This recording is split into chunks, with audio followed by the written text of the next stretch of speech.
Well, we're about Say that again? 20 minutes late, but we are now starting up the series between 14 Beers and Colby's Cakes. It's still first round of playoffs, round of 8. Team 2 versus Team 7, so it should be interesting.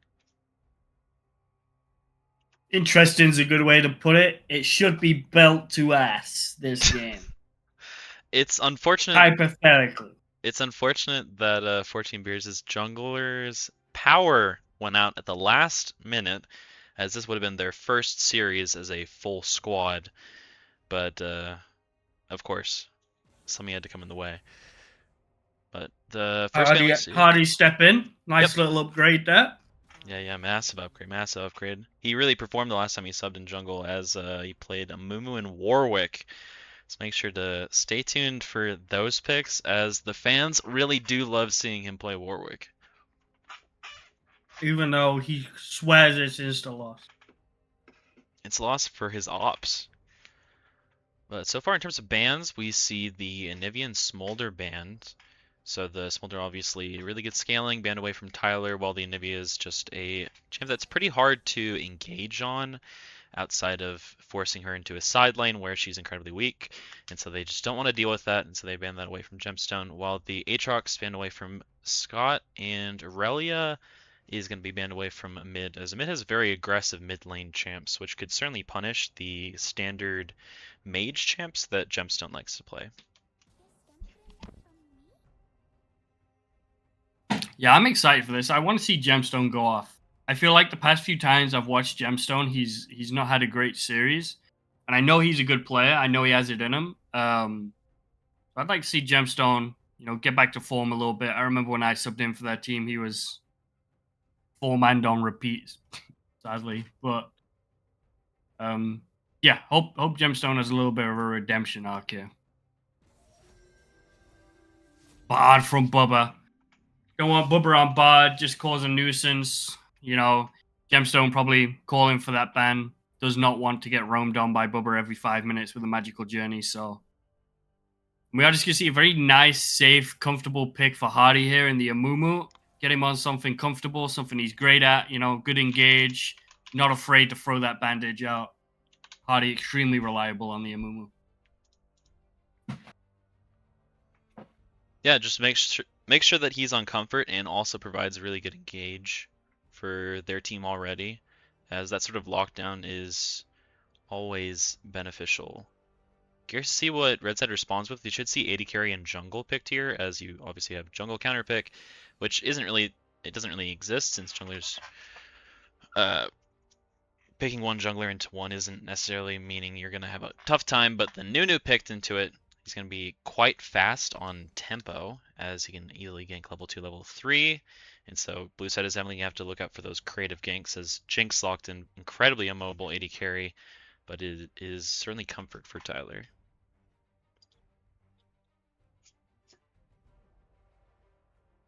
Now we should see AD carry and support picked on blue side. Curious to see what they think is good into Jinx and Nunu. So potentially something with mobility. Caitlyn has a little bit of mobility to be able to stop Nunu's engage, but also has pretty good range into Jinx early.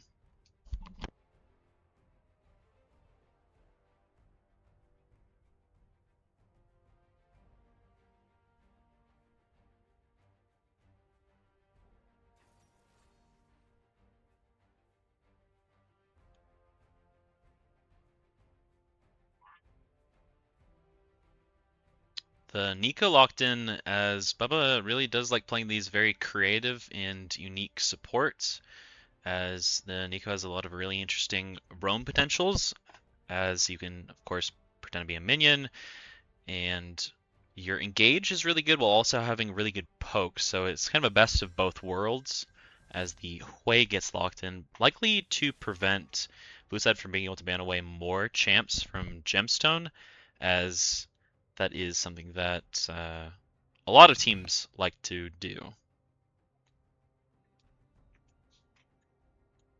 Yeah, and this Nico pick is it's extremely good with the Amumu, but it also helps thwart Hui. I'm surprised they picked Hui into this. I think you're going to see Bubba really try and punish Gemstone mid and put a mid in a comfortable position. Um, yeah, I don't know. I really hope Gemstone can count to 6. That's all I'm saying. That is true. Yeah, as I do imagine they are going to prio this mid lane quite heavily, but they could look both mid and bot this game from both sides' perspective, as both the Jinx and Hui are incredibly immobile and very easily punishable.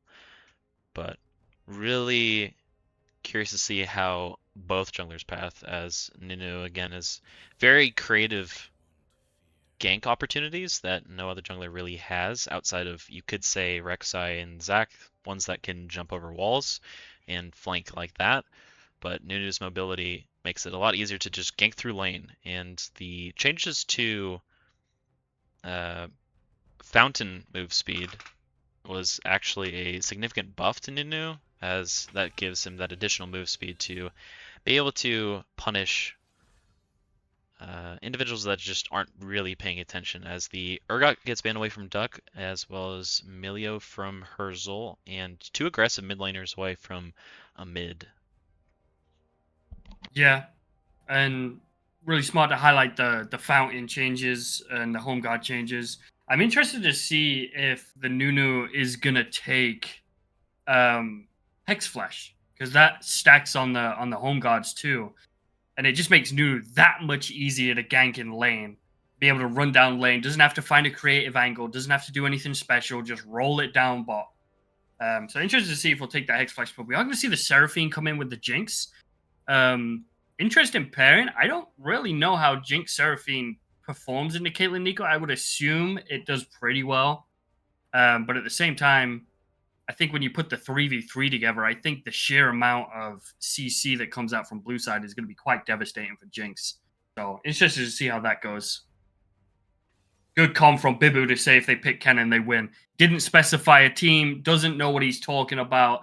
Just wanted to say pick Kennen. Respect to you, Bibu. Shout out, bro. The fans love Kennen. And the really like the aggression coming out of blue side, as that Camille into the Shen. Really good punish, as Shen invests a lot of time. Oh no, I gotta ban that. Invests a lot of resources in time into his other lanes, and so a lot of times that puts him behind. What the fuck? Okay, that didn't work, but whatever. And so a lot of times the enemy top laner gets significantly far ahead, and if it's not a champion that can necessarily gain much from having a lead, then it's not the end of the world. But a Camille in side lane, if she's able to get ahead, it can certainly be a menace, as Hui would really struggle against it. Shen would also struggle against it. So they don't really have the side laners to be able to match it easily. The only real side laning that the Shen really provides is the ability to join team fights a lot easier than the Camille is, as she would have to commit a TP, while Shen, of course, can just commit his ult. But again, Camille can more or less just cancel that. The Camille Galio combo also pretty nice throwback there, as that just makes it really easy for them to set up on side lanes to easily punish mispositioned, usually solo laners, but it could be anyone. But their team comp is, I really do like Blue Side's team comp, as they do look like they're pretty much all on the same page in terms of what they're wanting to do. As if someone can get Camille ulted, the Galio, Nico, and Mumu can all easily follow up, while the Caitlyn's just shooting them from a while away. So if Blue Side can Yeah, punish the Jinx and Hui, I certainly see a way for them to win this game pretty easily. yeah. Blue side have a very clear cut way about they want to play, and they can always, like you say, fall back onto the side lane of Camille. The only thing Scott has to be super wary of is Camille does win in a side lane against Shen, just not early on. Shen is one of the most sleeper build champions in top lane. Extremely interested to see if Shen's actually opted to take Ignite, because you're not going to win late game. So I don't think the TP has as much value. And I think in the late game, you're probably going to opt to put Wei into the side lane with Camille. I think she's the only one that can wave clear against the Camille, and also the Fear. Very telegraphed hook shot. Very easy for the Wei to land that. So I think it's better for Hui to take the TP here and probably play for the late game of the Camille. And then just play with Shen to give numbers advantage to Jinx whenever you see, two people on the screen. That's when the go button for Jinx should be. So extremely interested to see how Camille plays levels 1 through 5, because I think that's the most important part of top lane. And I hope that this Shen wasn't a bitch and took Ignite.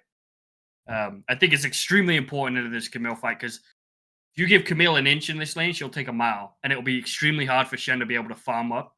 Not that he's a huge, farm reliant champion by any means, but XP and gold on Shen is extremely useful. We've seen it in the Rec League numerous times. So, interested to see how that 1v1 goes top lane.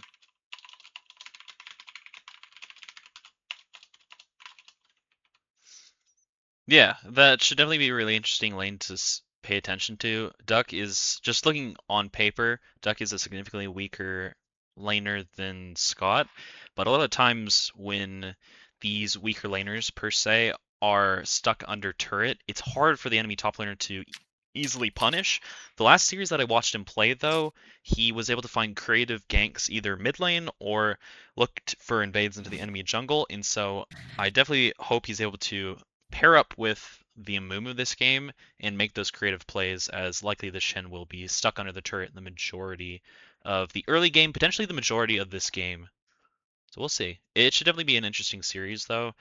Looks like all runes are pretty standard.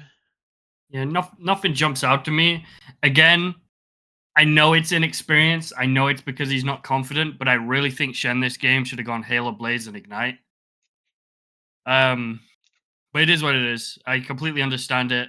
Fall back on what you know. Grasp, flash TP. It's fine. But I'd love to see some confidence out of Duck. I think he definitely can take a game to Scott. Scott not known for having the best of laning phases. He's a little reckless from time to time in top lane, so could be punishable. But yeah, all in all, I think both teams could easily take this. I like both comps. Bibu was going to say Halo Blades is OP here. If Bibu says it, it's probably not mathematically correct. So well played, Duck. I'm just kidding, Bibu. I agree with you, bro. Of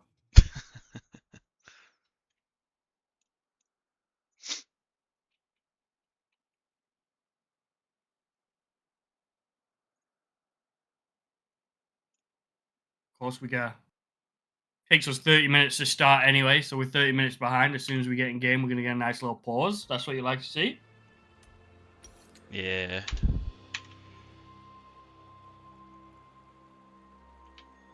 A summoner has disconnected.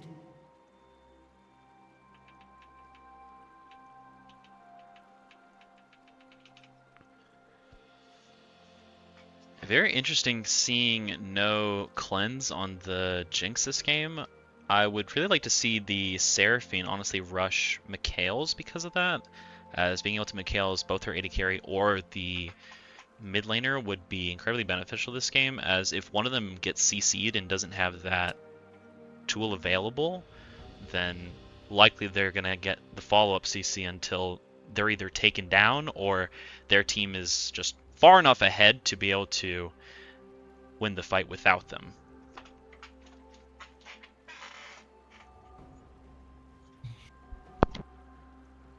Yeah, I think a lot of this game's going to come off the back of where the CC from blue side goes.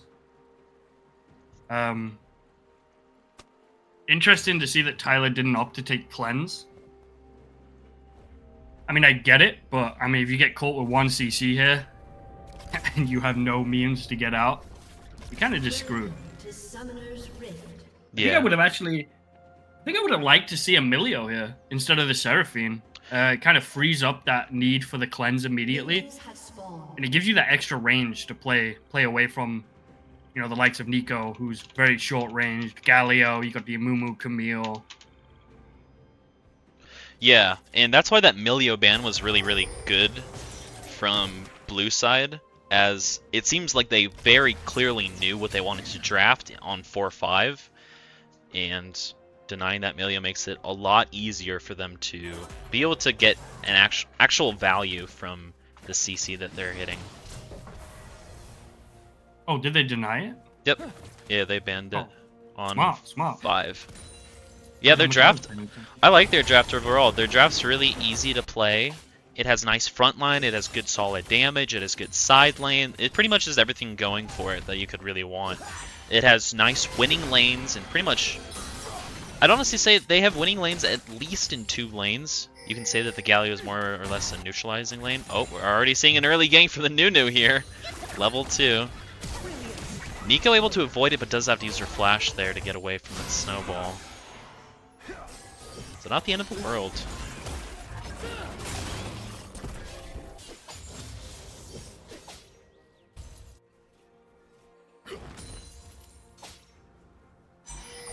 And again, it's so rough. If I'm Hardy here, I'm already on his Raptors. I'm skipping my Wolves, I'm on his Raptors, I'm taking 3 camps top.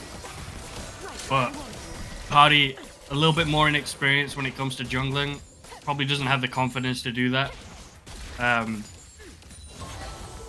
So, Fiori not going to get punished for that level 2 gank at all.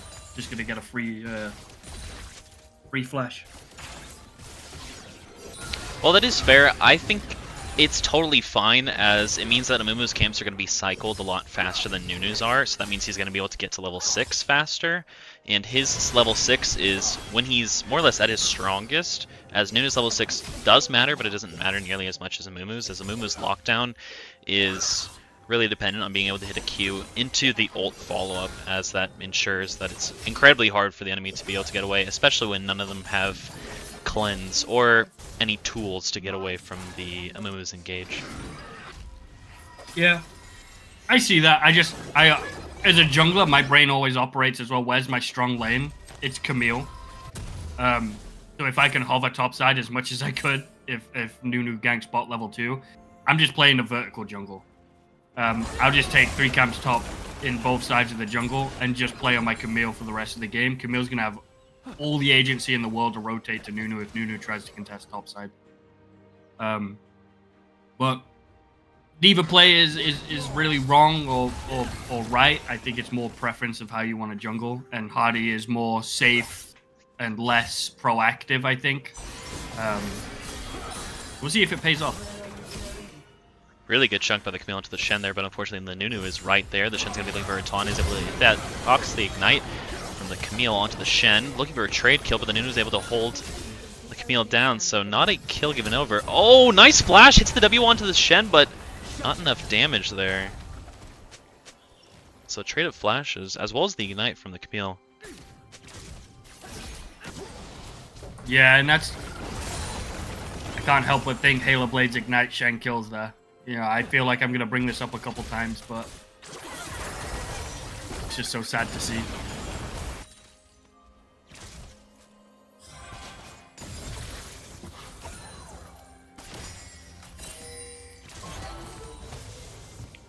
Momo's wasting a lot of time here. Really just want to see him cycling his camps the second time around and potentially look for a gank bot lane, as Drag's going to be spawning relatively soon.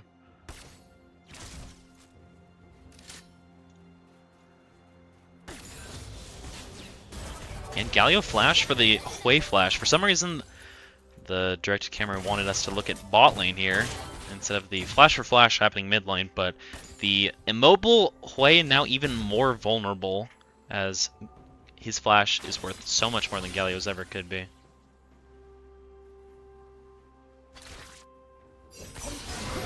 Yeah, and Hui's going to get pushed into Galio as well, naturally, just because of the way Hui pushes. So if Galio just allows that to happen, and then just plays for the taunt, and even if you get the fear out, it pretty much guarantees a movement can come in and land a bandage toss. So would like to see a mid forfeit lane prio, and Hardy be able to make a play happen mid. That would be great.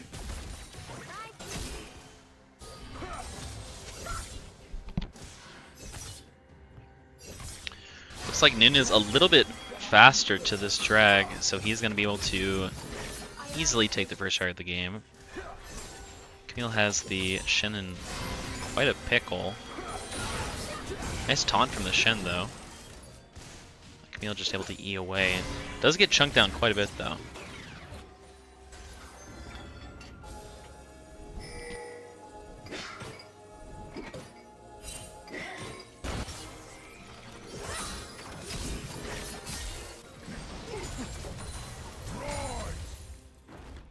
Galio's been able to get the shove relatively easily.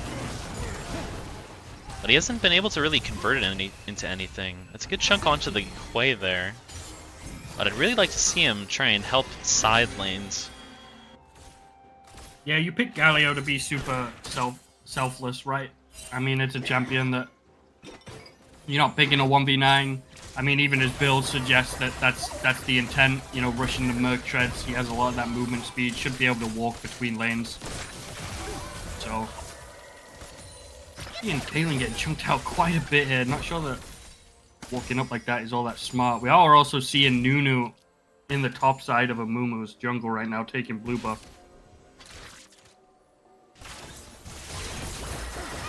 Nice chunk from the Nico onto the Seraphine, and she's gonna get taken down by the Amumu for first blood. Now we're potentially looking for a gank onto this Jinx here. Nice ult, but the Shen ult is just enough damage to let her live a little bit longer. The Galio's barely able to avoid dying to the turret as well.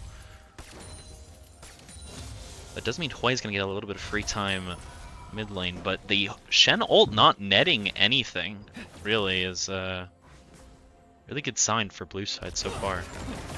Yeah, all in all, a good dive. I mean, gold doesn't particularly go where you want it to go on the Amumu and the Nico. You would definitely have preferred either your frontline Galio or Caitlyn, but you know, just getting Jinx out of lane, having to drop their minions, lose out on that XP is huge in itself. Caitlyn also able to extend the farm difference. Jinx does come back with a BF sword, so they do have to respect that too. I never.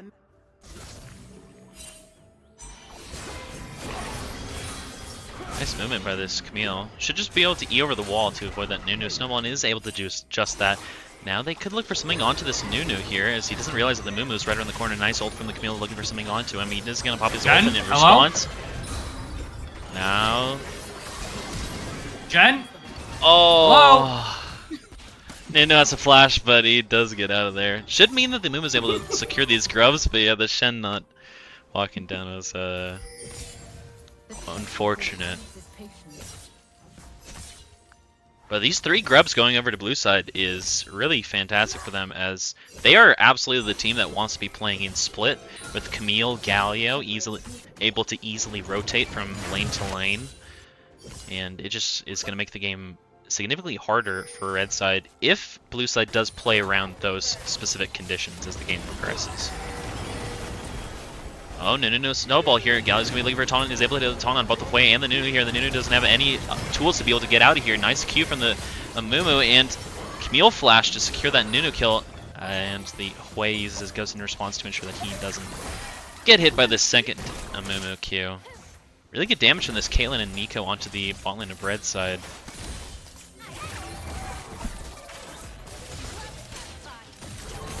Jinx stepped on a trap, so she killed herself. That's Tyler showing that it might be true that he has not touched the game in over a month, because that's very uncharacteristic of Tyler to just walk on a Caitlyn trap that isn't even hidden behind the tower. It was very visible. Yeah. Very unfortunate, but this Kate-Nico lane has been quite oppressive early, as whenever one of these somewhat poke mage supports are able to get a lead, it's really hard for them to lose it, as the Jinx and Seraphine have pretty much been stuck under this turret for a long time, making it quite easy for the Nico and Caitlyn to just easily poke them down and extend their lead further, as blue side now has about a 2,000 gold lead. Potentially looking to set up for this next drag. Can you check Seraphine's ability upgrades? I assume? Yeah, see, maxing Q in this. You definitely want to max W in this lane. I think you can max Q until the point you can't lane anymore, and then you need to pivot off of max W. Yes, Nero, this is the first game. They ran a little late. Yeah, you can see the score at the top of the stream. But yes, it took a while for them to start because unfortunately blue side's jungler's power went out, which you know. But you're not the first person to disregard the score at the top. There have been several. He won't be the last. Nope, he will not.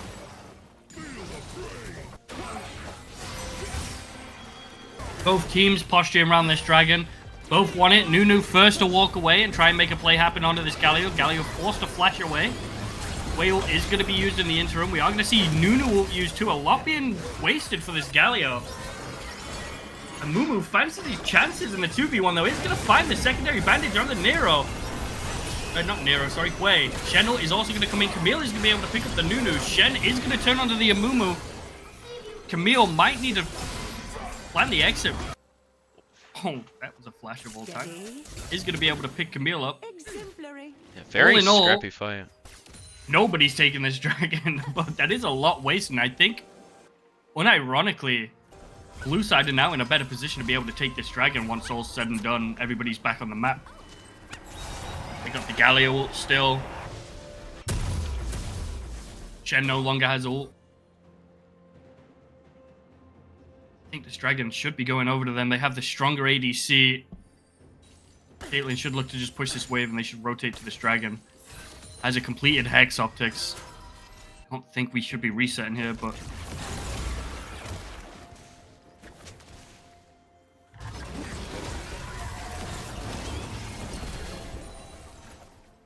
Caitlyn was not even able to find the reset, which...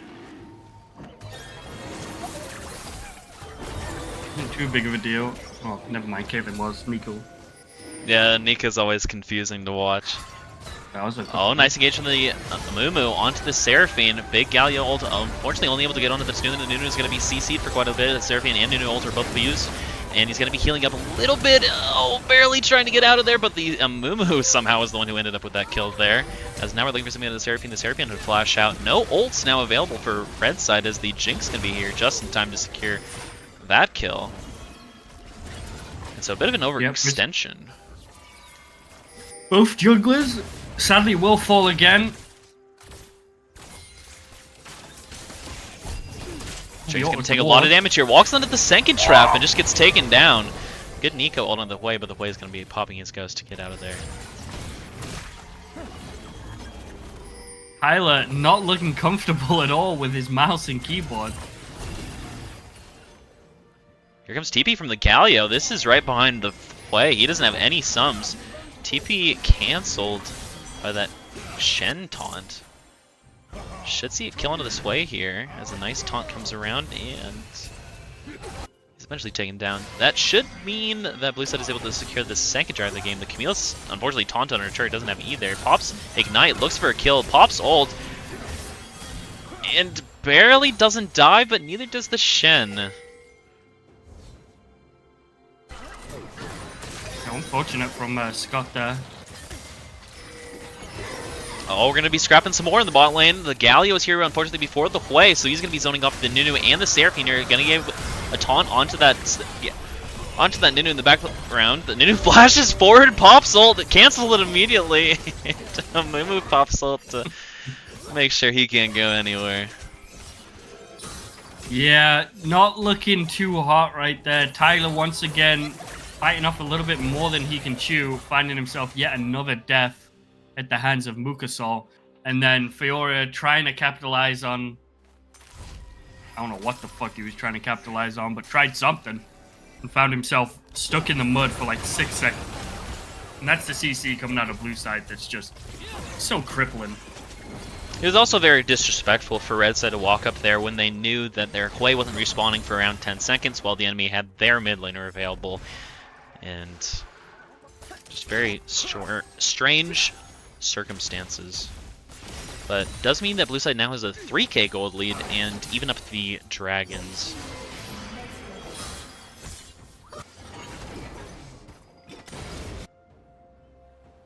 I do like Shen's decision to itemize Titanic Hydra first.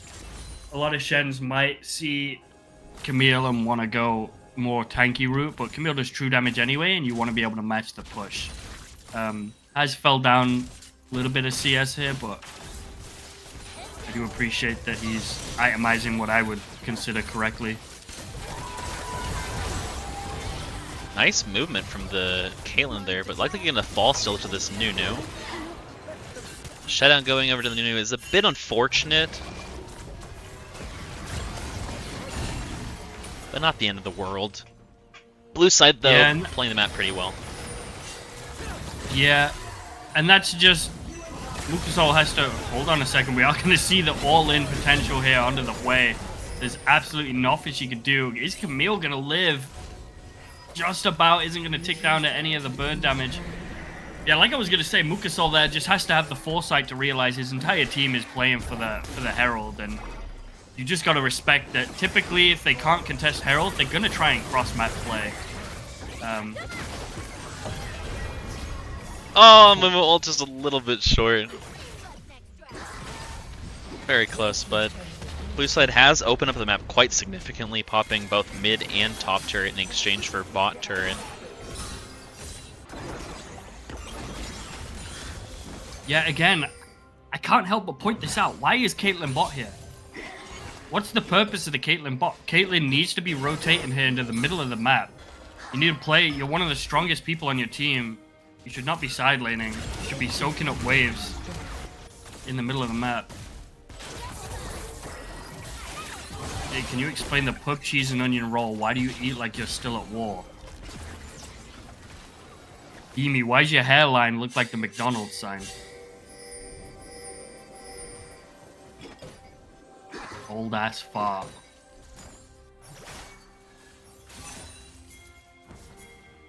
Caitlyn now, I think, realizing she needs to be in the middle of the map. Never mind, just gonna recall. Oh, it's Nico recalling. Right? Nope, nope, that one was Caitlyn. That one I was right. You're right. I don't Picking know up why it was IE, there. pretty big spike though. Pretty big spike here on the two items. Quite a bit ahead of the Jinx. Jinx still looking for that pickaxe and then the gold to finish.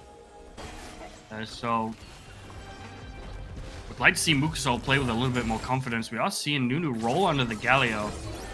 Don't think they're going to be able to kill him. They should never be able to kill him, especially when he's built fucking upgraded Mercs and K-Nick. And here comes Nico. Does have everything needed to make a play here. We are going to see the flash forward. Is going to be able to pick up the Nunu. Whale is going to be dodged. Sadly, I think that's all she wrote. Is going to be able to get the Hui flash out, though. I think if hesitation wasn't there from Nico, it was probably looking a lot better. They just pulled the trigger immediately, knowing they had Galio ult to keep them safe from the two AP damage dealers. Yeah, but still trading the Nico flash for the Hui flash is not the end of the world, as Hui is so mobile. It's very easy for them to punish him going forward. Oh, for sure. Yeah, extremely worth regardless of if they could have got a little bit more out of it. And that takes away Hui flash for this dragon, which is pretty big cooldown to blow.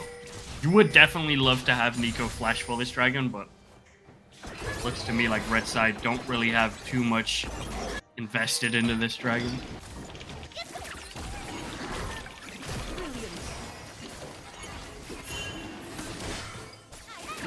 Is just going to be a free one going over the blue side. Red side is gonna get the last tier 1 turret though. A little bit of gold is going to bring that number at the top pretty close. 1k apart now. We are seeing Camille try and find the Seraphine. Isn't going to be able to catch. Flash going to be forced to use that. Keep Seraphine safe. Again, it is a bit strange seeing Caitlyn at the bot side of the map. Really want to see her mid. Kind of pissing me off, I won't lie. As she is quite strong, now having two items. Definitely want your ADC closest to the objective, and right now the only objective is Baron. If, like Hui showing bot now, you decided you wanted to rip a 20-minute Baron, you're not going to be able to do that if Caitlyn's bot's up.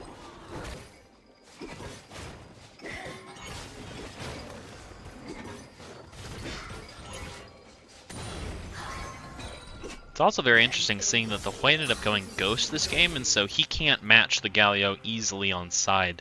As if a team fight happens around Baron, then Galio can join, but Hui cannot. Yeah, and that's what I was talking about, where I would love to have seen Hui have TP and Shen just take the Ignite. Shen always has his ult at his disposal. So never really worried about having a match with the TP. You could put the Shen into the Galio late game and just have wave clear into the Camille, but I think they struggle from a macro sense to visualize that before it happens or before it becomes a problem.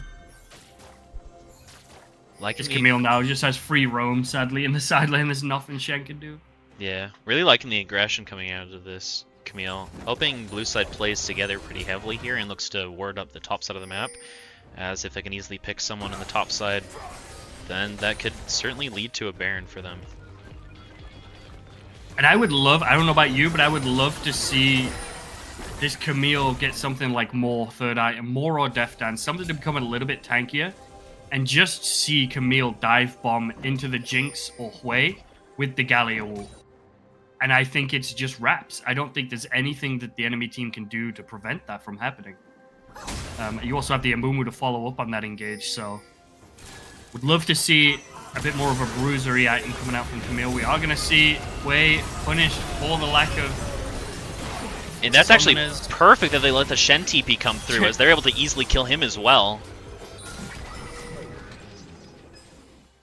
Yeah. Really well played from Scott in the mid there. Jinx ult is going to come through, is just going to lose a sliver off finding that kill. I'm going to see the double TP come into the Dragon, though. They don't have that ADC to match. I still don't think Red side can really walk up and contest this, but...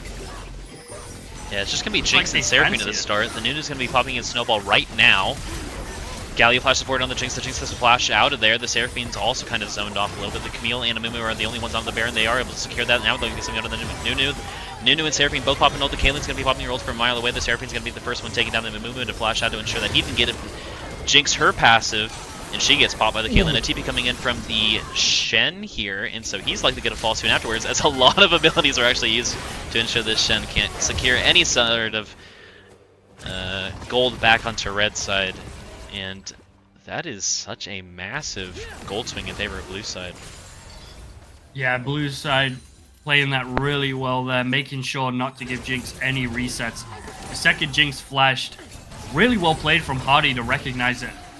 Rather than try and look for a second Q to hit the Jinx, just walk away. So really good discipline from Hardy there not to give Jinx resets and put his team under any jeopardy. Just as I'm saying nice things about my friend, he decided to shit the bed a little bit. But that's okay. That guy wears adult diapers. He'll fucking clean up real quick and get back out on the Rift. Respect to Hardy. My boy right there. W. OBU Castica. W cast a curse turn. Drag spawning in 20 seconds. The Moom is going to be spawning a little bit before that, so likely they can certainly contest it.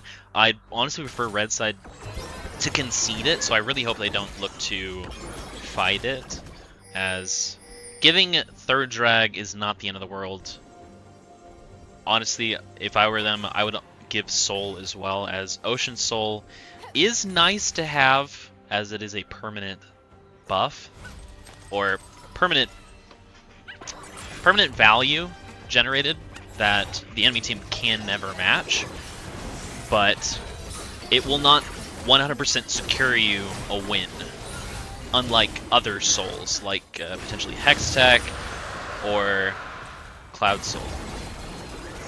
I agree, and if that's blue side's pacing to win the game, you at least are giving yourself 10 more minutes to get gold on the Jinx. But it looks like their pacing is much quicker than waiting for Soul Point, as they do find Nunu alone in the jungle, knowing that they were doing Dragon. Didn't know if Fioria just blatantly ignored it or what was going through his head, but... Yeah, very greedy play from him there, as he didn't have any vision on that side of the map. Huge engagement on Eco. Able to hit a 4-member knockup, and Gally's able to kill it, get a triple kill there, and Kayla's able to finish up that Shen at the end. And that's what Bubba does. That's likely just gonna be the game. Does. Yeah, really good engage from Bubba there.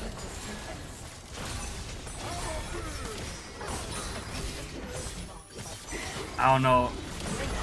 Bubba's Nico is arguably scarier than his Bard. You know, Bard's a bit of a menace to roam, but a Ward can thwart that off.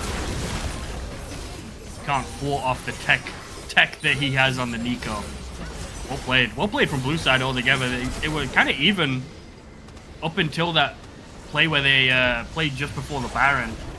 But I think they just played their comp really well. Scott played extremely well in the Camille, finding a lot of picks. Didn't hesitate one bit when he saw somebody in the enemy jungle, knowing that he always had Galio quite close behind. So really well played from blue side that game. Yeah, as you were saying, the punish on bot lane onto that Hui who didn't have flash because of an earlier exchange between him and Nico, and then to translate that into a Baron as well as so many kills just made it really easy for blue side to be able to win. That really started with how they drafted. So really curious to see if they're going to be trying to draft something similar this game, as a lot of those tools that they had for this specific game are no longer available.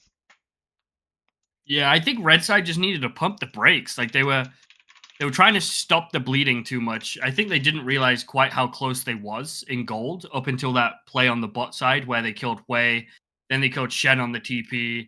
Like, if they just conceded and they didn't try and go for the Baron and they didn't try and play close to the dragon that had just spawned, and they gave them Jinx like 5, 10, maybe even 15 more minutes to scale, you know, there's definitely a play where you can get excited and turn the tide of a game, but I feel like they were just chain inting after that. Didn't realize that the win con was to just try and pump the brakes a little bit and stem the bleeding. Who would you give MVP to game one? It'd have to be between Scott and Bubba. I'd probably lean more towards Scott as he had a lot more impactful flanks, and the aggression out of him just made it very easy. And he played really well with his jungler too, as there were a lot of opportunities where they were able to punish the Nunu by being able to just get there first and sometimes just have a health advantage that was significant enough. So that, alongside the Nico, really led to this victory. Yeah, I'd agree. I think I'd give it to Scott. Nico had some good ults there, some good engages, but Scott just zero hesitation throughout the entire game. He knew what he wanted to do. Every time he saw somebody, he knew he was an absolute demon with the Galio. There was so much confidence that he was playing with that was just a nuisance to the enemy team that it's hard not to recognize the space he created with the Camille and just how scary he was. So yeah, for that, I'd probably agree. I'd give it to Scott game one.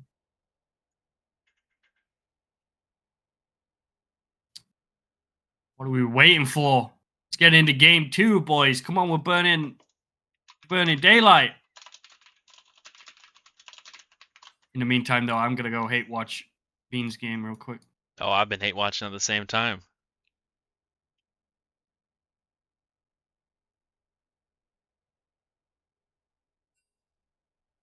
Oh, Fortunately, it's not looking too good. Bean with the Malphite Dusk and Dawn Rush. What are we doing, mate? That's good. Nobody does it like Bean.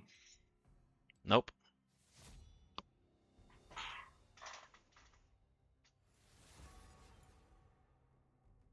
Well, now we're loading into game two.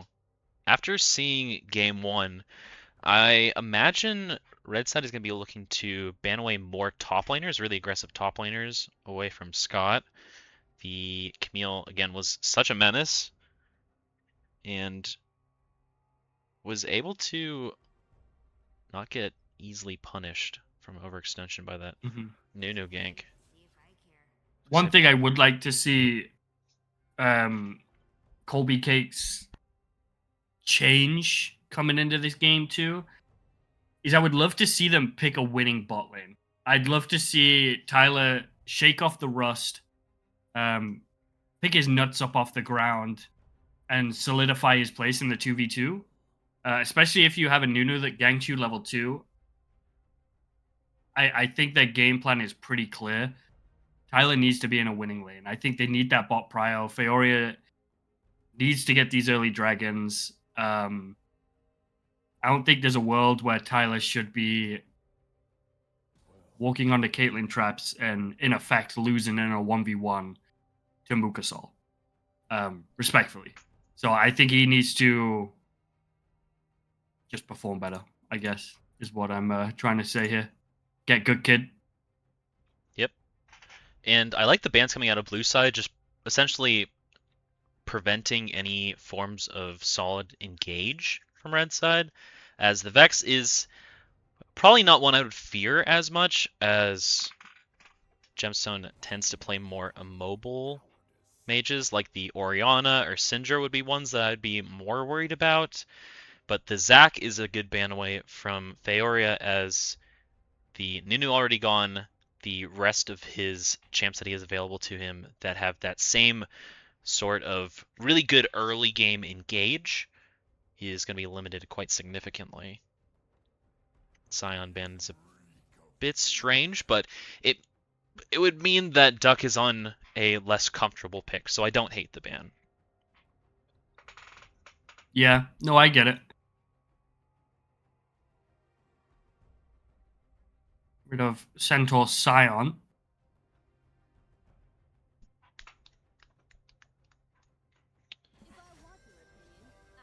And the Vi banned away as well.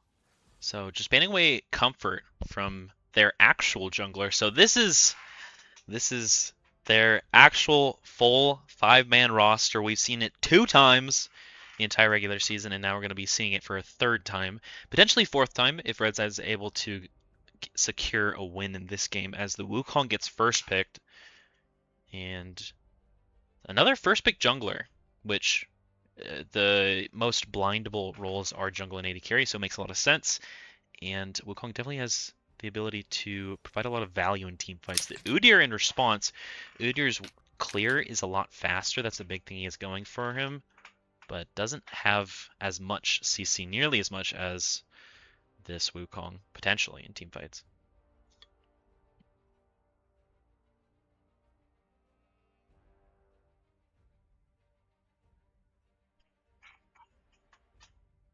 Should see AD carry here. Yeah. Yeah, I'm not too versed on that jungle matchup. Instead, we're going to be locking in the Thresh blind. Very interesting pick, but does have the potential to be more of a winning lane as what you were kind of looking for. Also denies it from Bubba. It's not a terrible idea. Yeah, and it's good in a Wukong, you know. Anything that just dashes in a telegraphed way, i.e. straight at you, Thresh is extremely good into. So, and they picked Arista into the Thresh. Not Yeah. something that you typically see. That's a bit of an ego move from Bubba, I think. It's a really favorable matchup for Thresh. Yeah, very strange pick there.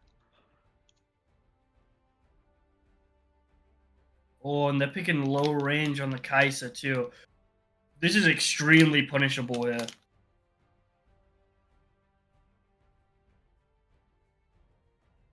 Curious to see what aggressive AD carries Tyler could lock in here. He could certainly go something like Kog'Maw. He go Tristana. But all the champs that I think of when I think to punish Kai'Sa, he doesn't really play. I got a pick in Aphelios, mind. really good aggressive So, champ too. the pick I had in mind was like Ezreal.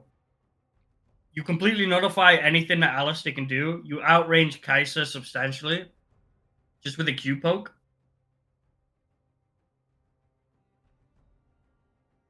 Yeah, I can see And it. your level one's incredible. Your level one's incredible with Fresh Ezreal into such low range of Kai'Sa Alistar. But Aphelios, I like it. I do like the Aphelios pick too. I think that functions extremely well. It's arguably better than the Ezreal. I just didn't know that Tyler played it. We'll see. I'd honestly think that the Ezreal is better, but I think the majority of people who play in the Rec League don't play Ezreal aggressive enough to actually gain the benefits that that champ actually has, as he is the best level 1 AD carry in the entire game. And I agree. into Kai'Sa Alistar level 1 with the Thresh, you can absolutely win the lane level 1. I agree. I don't think there's an Ezreal in the league that plays Ezreal how it's intended to be played. It's such an aggressive ADC, and everybody thinks like it loses its aggressiveness first back because you're forced to pick up a tier. Yeah. So you kind of have to establish that level 1 through whatever to that first back. But yeah, they'll talk about that. They didn't pick Ezreal, so it's null and void. We're going to see the Malphite Syndra banned from red side, and then last couple bans being Yasuo Rumble.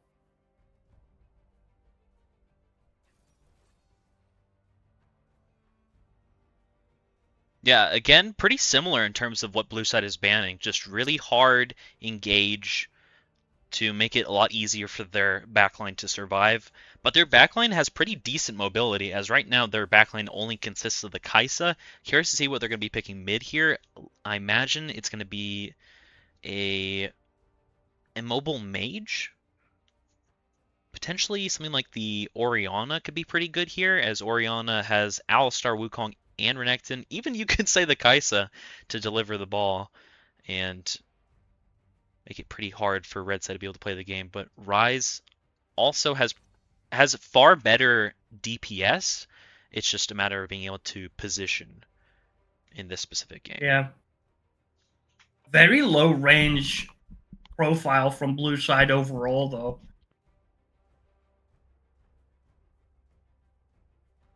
So, I don't know about you, but I don't know if Victor plays well into Ryze. But I like the control mage and like the range that Victor might offer. We're going to see the brand. Brand is fine. I don't hate it because of how low range they are. Yeah. That's the only reason I don't hate it. Yeah, exactly. I think Brand and Victor fulfill a similar role in this game. The DPS Kind of from a Brand is probably going to be a little bit higher, as blue side should be more or less clumped up in team fights. So they're going to have to try and get creative on how they deal with this Brand going forward, as a straight up 5v5 could be quite challenging for them, as the damage is just so hard to negate. It forces them to make that decision if they want to blow up the Brand or the Aphelios first. And, you know, depending on game state at the time, it's a pretty difficult choice to make. I say the only silver lining that blue side do have is they win the split again, tenfold. You know, the Renekton Rise and the Ornn Brand, like they win the split again, and they have the Rise ult to find these creative flanks. That's gonna be interesting. I don't think I've seen a Rise in the Rec League really utilize Rise ult to its full potential. So interested to see if a mid can do that. But yeah, I think same game plan comes from blue side. They want the grubs this game. They're probably playing for the Herald too. Again, it's just they're gonna struggle in the side lane for red side. Yeah, and they have even more of that same game plan as last game, as their Kai'Sa, rather than the Caitlyn, can also easily rotate from one lane to another. So again, hoping to see that they continue with that same game plan this time around, as it worked for them incredibly well last game.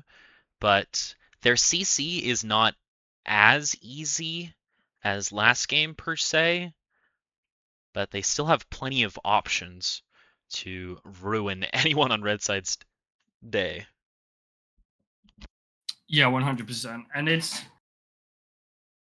yeah, I mean, if his Alistair does manage to find a way in, that could be extremely devastating as well. Realistically, he shouldn't. Just looking at, you know, what you have, like Udia has a way to negate Alistair engage. Ornn has a way to negate Alistair engage. Thresh can negate it. Like Aphelios Brand are the lone wolves, but they should never be in a position where Alice is able to get on top of them anyway. So this Alistair feels kind of stuck in the mud. But yeah, again, you know, just to further echo what we've already said, side lane's going to be dangerous for blue side. So red side have really got to be on the top of their macro game they've got to keep wave states on the enemy sides, and they've got to play this long range engage with Ornn and just try and find an in, I guess. Low ranges blue side is pretty difficult for red side to fight on the front foot, in my opinion. The only really true engage they have is Ornn. So we'll see. I'm excited. I think it could still go either way. I think I slightly prefer red side's comp. Do I?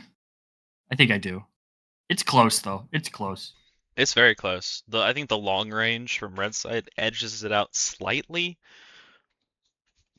as well as red side should have better bot lane, better mid lane, top lane probably more or less pretty even until Ornn starts building some armor. That's probably gonna be a bit harder for the Renekton to be able to take him down, but he should get a lead early.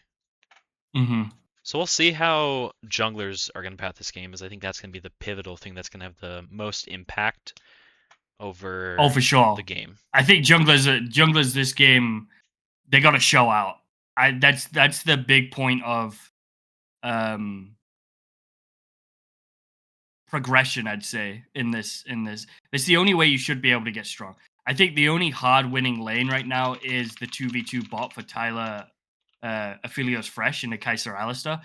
I just don't know if, and this sounds rude and bad-mannered, I don't know if Herzl knows how hard he wins this lane.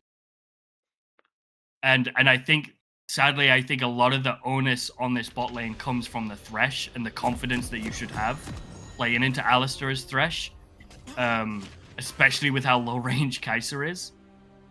So I don't know if they're going to be able to truly utilize this strong 2v2 as much as I hope. But I'm hopeful. Herzl plays a lot of Thresh, so I would hope they're confident on it. Yeah, we'll see. I would have preferred to see Ignite in this lane, as Alistar walks into that mid bush, is spotted by that ward, but they do realize that Alistar level 1, guys. It's not a champ. They can have the bush all they want. They don't win. Okay, and he realizes that, and he finally walks up. Curious to see how aggressive this bot lane is going to be, as they're just taking shots for fun.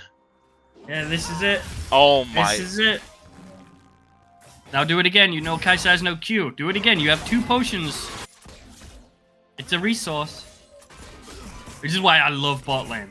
No, you got auto attack. I love bot lane because if you have the information, you have the experience. Like, 2v2 is so easy at its core, as long as you have the information on when you're winning or when you're not. That's what I love about playing bot lane. I love how much influence you have as a support in a lane. True, nerf supports. I agree, Bibu.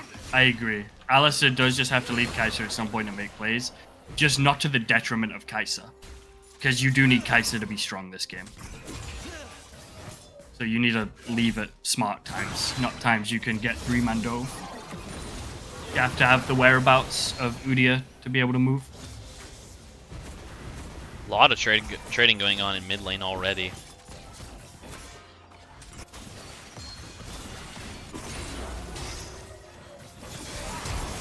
Oh, big headbutt knockback. The only way they were gonna lose! It was the only. I was just about to say that's the only way they lose bot lane is by doing some shit like that. I was just about to say it out loud.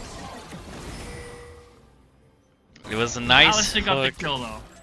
Oh, now look at something going to this Aphelios. Aphelios is getting lower and lower. The Kai'Sa flashes forward. The barrier pops. Oh, and he stands still and dies! Go next. Oh my god.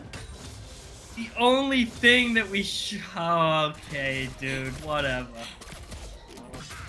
That hurts my soul. As a support main, and I'm sure somebody like you as an ADC main, that fucking hurts to watch. They had such a big lead in lane, and then they just... The Thresh flaying the Alistar into a position to make it a lot easier for him to be able to flash Q and then W the Thresh under turret is... It's so incredibly unfortunate. The hook's fine. The hook's great. I love that you throw hook out under the turret. It gives affiliate... Hold on a second. That shouldn't happen either, but we'll get to that in a second. I'm still triggered about this Alistar play. The hook in the tower is great. It's a great thing to do. You don't then walk forward into turret range so that you've triggered turret aggro. With the flay. That's the downside. But yeah, Ornn also dying to Renekton, not great. Don't think that should happen, but... Yeah, hey. in a lane like this, the Thresh should never be using his flay. He should always be saving it in reaction for the Alistar W, as if Thresh Flay is always available, then Alistar can never engage. And that's why it's a hard counter matchup in favor of the Thresh, but it seems that he doesn't realize that. Yeah. But the beauty is, this 2v2 is such a hard counter matchup, they're still able to have Prio whenever they want. Alistar has to now wait 5 minutes to make another play, i.e. when his flash is back up.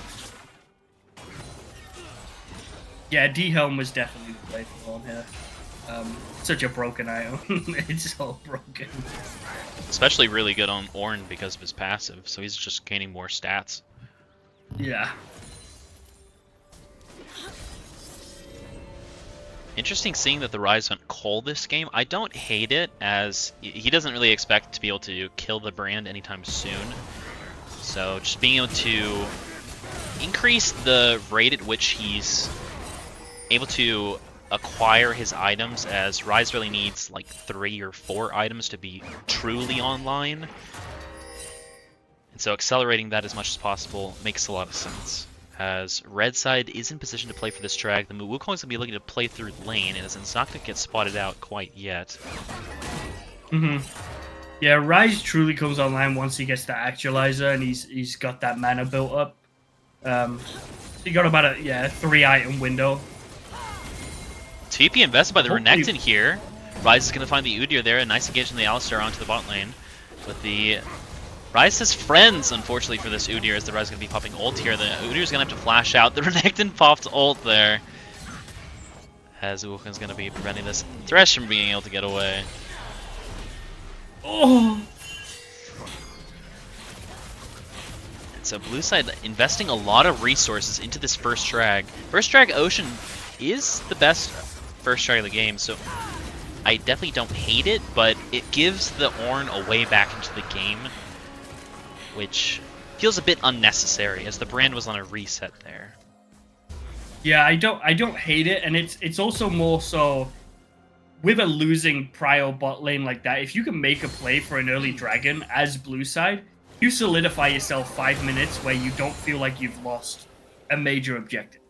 So in 5 minutes time, when Renekton has that TP back up again, he can make the same play. He synced his TP with this dragon timer, and he knows he's never going to be lane locked into an Ornn, so he's going to have the freedom to do that every single dragon. So really smart by Scott to really sync this up, and I don't think he's worried in the 1v1 enough to where he thinks he's given Ornn an edge. In which we are seeing good Ornn ult to allow Udyr to be able to walk to safety there. Yeah, a bit of a micro misplay there by the Renekton. He didn't need to dash into the Udyr, as the Udyr had to walk through him, and so he should just let the Udyr walk into him, press W, and then use his E once the Udyr got outside of his range. But not the end of the world. No, but it is something to be said. A lot of Renektons do that, and I see it, and it also triggers me a little bit. So. 11 comms from Bibu. Hating on top liners builds. Bibu knows. He knows. He's fallen into the trap.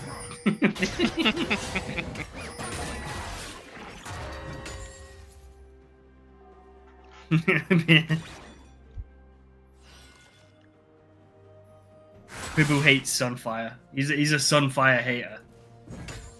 It has been pretty bad for quite a long time.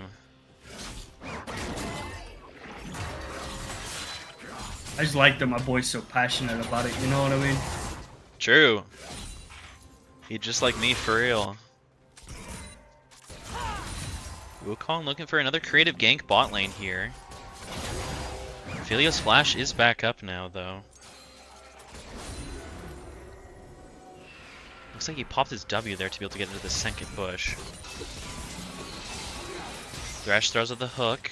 They aren't going to look for anything though, so Wukong is going to get spotted out, and they are able to just step back.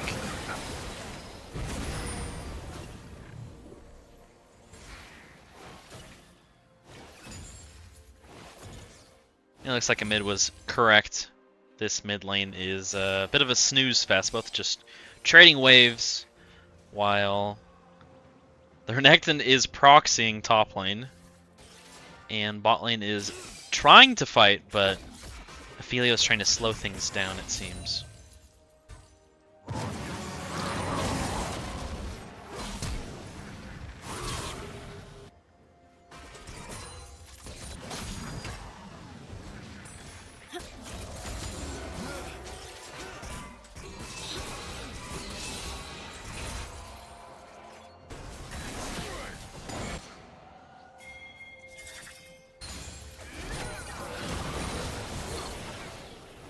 I'd like to see a little bit, again, more confidence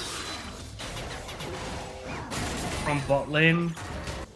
How did they win first game? Truthfully, they just outplayed across the board.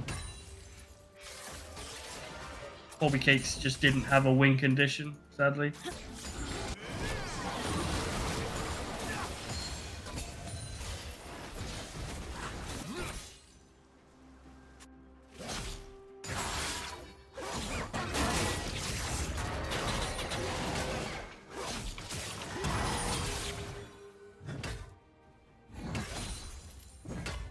Drag spawning in 50 seconds here. The Udyr is going to be pathing straight down there. The Wukong is going to be bot lane a little bit sooner. And pay attention here. This is exactly what we was talking about earlier. Because of that first dragon that Scott synced up, Ornn has been forced out of lane before then and forced to TP back to lane to prevent Scott getting so many plates. Scott now has the decision. He can recall and have TP for this second dragon. He's going to complete his first item here, hopefully, if he has enough gold. He should. Yep, he's got his Eclipse. He's really strong. He has Flash and TP. He's not even going to have to TP down. He's going to walk to this dragon. Ornn's going to be forced to walk too. They're probably going to meet each other with a 5v5, but Scott's going to have that TP. Be able to TP back top and further push his advantage. So.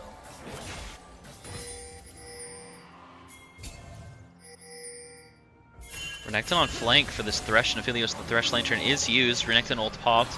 All sums available for this bot lane of red side. Play used a little bit late, so that Aphelios has to use Flash. That Flash from Alistar ensures that Aphelios can't get out of here, as somehow Alistar ended up getting that kill there. But still, a nice kill right before the drag means that blue side is going to be able to secure the second drag of the game, and Renekton's just going to be able to TP back top lane. Yeah. Scott playing this game macro, from a macro sense, far better than I think I've seen him play all season. Typically, he's very greedy with his TP, but he recognizes this game. He's synced his TP up extremely well. He's putting his resources in to further develop that lead in the bot lane and solidify these early dragons in what should be a losing 2v2. Really impressed by Scott's gameplay this entire season. Especially this game, but the entire season, series.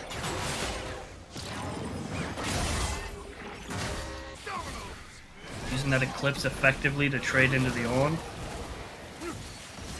The big thing red side has going for them at this point in time is the Udyr's up a little over a level, and their scaling isn't terrible with the Aphelios and Brand. Rise flashing forward before the Brand Q even came out, and the Wukong flash ult means that the Rise is able to secure that kill there. Gemstone, sadly the Rylai's health and slow is not going to benefit him all that much. We're also going to see Scott cast a curse.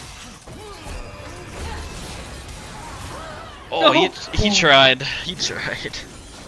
It's a good effort, but Hyla finally able to find his footing in this game. Unfortunately, Alistar has synced up with his Wukong. Able to hopefully try and crawl him back into the game by taking away some of Udia's CS. You cannot outrun me.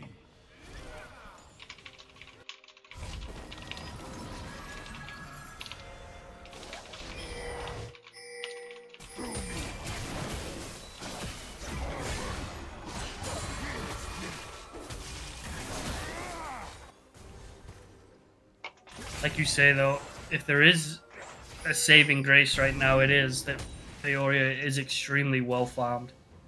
And the issue is, it's extremely squishy. I just went super greedy this game, I just realized. Bull and Tia. Yep.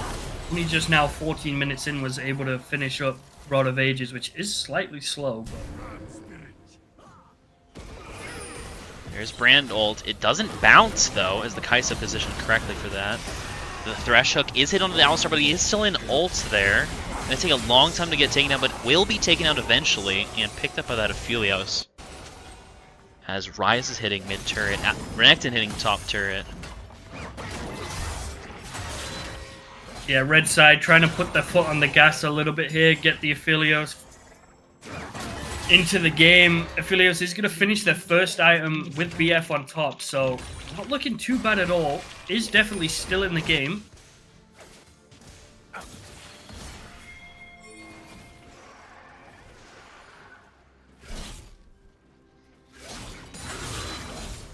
Yeah, it's a nice gold lead for red side. Especially onto the Aphelios, looks like, as... Yeah, about a 2,000 gold lead in favor of Aphelios there. As Wukong's looking for something out of this. Brand, the Thresh Lantern, is going to be able to get him out of there as the Wukong went a little bit too far forward. Exhaust onto this Ryze, potentially kill onto the Ryze as well, as he's able to narrowly avoid that Brand W. But Alistar is going to die for his sins. Unfortunate for red side, as there's no objectives outside of the Herald to take here, as a drag would be a lot nicer, but it does mean the Herald to secure mid-turret here. Thresh Flash Qs onto the Ryze and secures another kill for the Aphelios. Really well played by Herzl in that entire exchange. Oh, the slice and dice is going to whiff from Scott. And it is going to result in his death. Another good hook going to come out from Herzl. Herzl played that entire sequence extremely well. You know, definitely making up from the mishap early doors bot lane. And now we've seen a substantial gold lead going over to red side. Blue side just biting off more than they could chew. They just needed to keep doing what they were doing with the, you know, syncing up timers for dragons, punishing that way. But I think they got a little bit ahead of themselves and have found themselves in rather deep water as Aphelios, now able to purchase the Infinity Edge, is going to become a little bit of a problem. 10 seconds till Dragon. Would like to see red side put themselves in a favorable position to take this one. Yeah, blue side still have ways to be able to win team fights, as their forms of CC and follow-up damage is pretty nice, but they do have to be very on top of their game, being on the same page. Yeah, they don't have to worry about Aphelios red-white for this dragon fight, but Aphelios does have all sums and is extremely strong, so interested to see if they're going to opt to fight this, or if they just want Wukong to steal. Fioria is going to be able to pick it up. Wukong is going to fall through the hands of Udia. It's not a terrible idea to sacrifice yourself in the chance that you steal there, but this is quite aggressive, as the Ryze is pushing in top lane. And Renekton can't really move, as he gets held down by that Brand Q into that Ornn knockup. He's going to be dashing over the wall. Nice engage from the Alistar there. That means the Aphelios are going to have to flash out. Alistar ult popped here to try and live a little bit longer. The Kaisa stepped way too far forward. She pops her ult and still dies. It's the main problem with picking something like Kaisa here. Just as you were saying earlier, the short range is easily punishable, and mispositioning is a lot more visible. Oh, the Wukong blows his flash and gets out. From bad to worse here, unfortunately.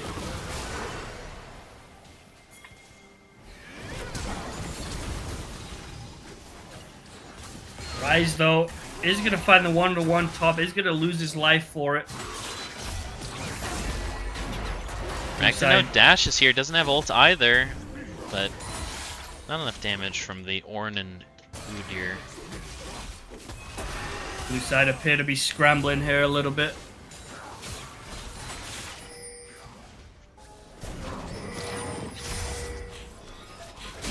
Just able to use a blast cone to get out of there, and that means red side is up about a nice 6k gold lead, but it is still 2 dragons to 1 in favor of blue side, while red side have those 3 grubs.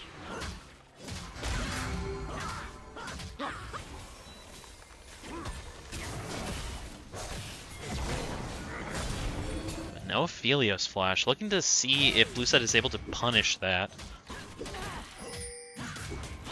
Again, they sadly don't have flashes to flash onto the Aphelios. All their engage flashes are down.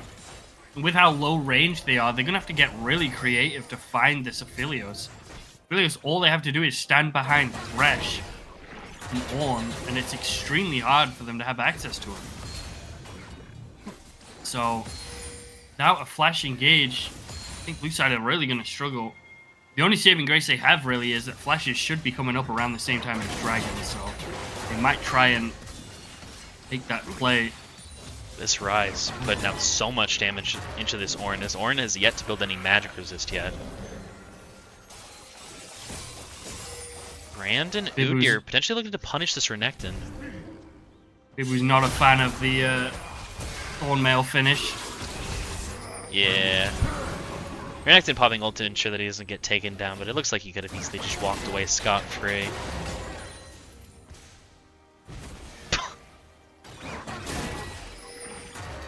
I guess Rise is taking damage there for some reason. Nearly taking down that Ornn there.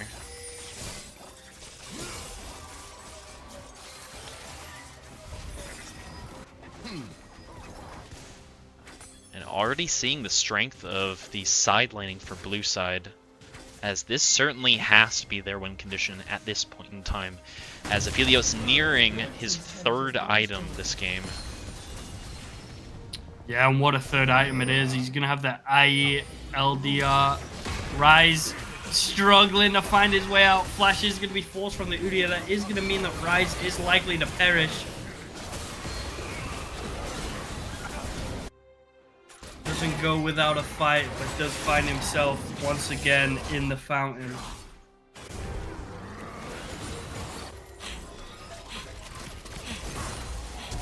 Oh, Thresh flashing forward onto this Kaisa. The Kaisa has to blow her ult and flash to be able to live a little bit longer, but still going to get taken down by the Aphelios there, as the Alistar should meet a similar fate.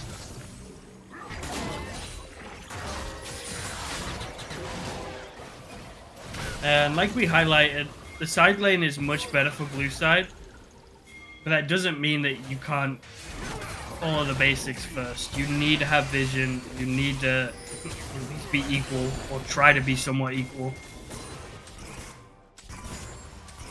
Sadly, Kaisa, Alistar, extremely useless into this Aphelios Thresh at this point, so they're not able to apply any pressure mid to open up the side lane.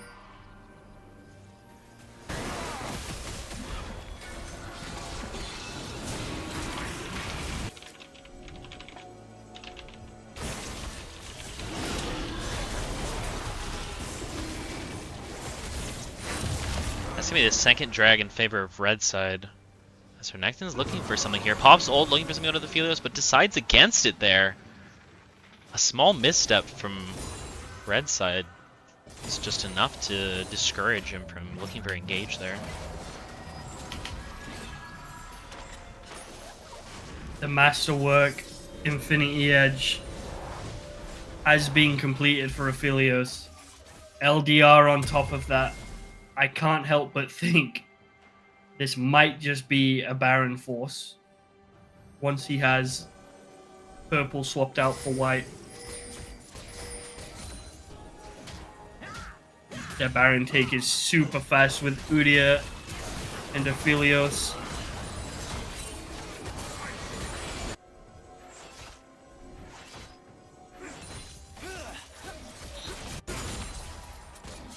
Yeah, blue side down about 8,000 gold. Somehow there's not bounties. Very strange. Rexon doing a little bit of damage onto this Orin here. Dude, you're looking for a flank as the Rise is stepping forward onto this Brandy. Really good movement there. Exchanges flashes. And wow, did he outplay the Brand there. And this is the power of the side lane, despite how hard they're losing right now. Red team's turret has been Look at both side lanes for red side. This is where the macro is going to have to get a lot better from red side if they want to win this game. As far ahead as they are definitely have not won yet. Rise ulting in, the Alistar starts to pop his ult and his flash. The Thresh hook a little bit wide, but the Aphelios is going to get popped as Alistar gets that shut down. That's unfortunate, but they're looking for a kill onto this Thresh. Oh, Kaiser goes way too far forward again. Yeah, really creative flank coming in from a mid there. Is going to be able to pick up the Aphelios. Sadly, the shutdown goes to Alistar, so it almost feels like a complete wasted play. Not that it was intentional from Bubba by any stretch. I assume it was just an ignite. But yeah, they're the type of things where red side are going to clean this up, you know. I think they need to rip the Baron, big side lanes as a team. Walker's 5 down mid. Stop letting Rise just beat up on the Brand in the side lane. Yeah, as the 5v5 is exactly what they should be looking for, but blue side keep finding their way into these preferable positions. As Renekton's, yet again, doing a very tiny bit of damage. The Ornn is actually doing more damage to the Renekton than the Ornn is taking.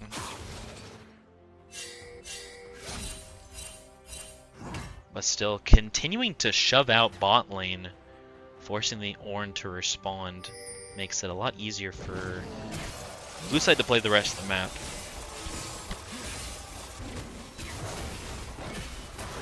Next drag spawning in a minute 30. The Rise has 3.5 items to Brand's 2.5. Run, Alistar, run! As he finds 4, while Aphelios is shoving mid lane. So red side is more or less trying to play for their win condition of grouping up as 5 as the Rise pushes out quite far. It doesn't have a lot of vision on the map, but does see the Udyr, Aphelios, and Thresh walking through the river. And they have to be super careful of this Rise now. He has Actualizer complete. One root onto anybody spells a heck of a lot of disaster. Rise is being converged on by everybody. Is going to be forced to ult out. Is going to be able to find that before. It only goes as far as Thresh. Look, is going to land. Oh, Does Thresh have in a bit of a pickle. reinforcements. Another look lands.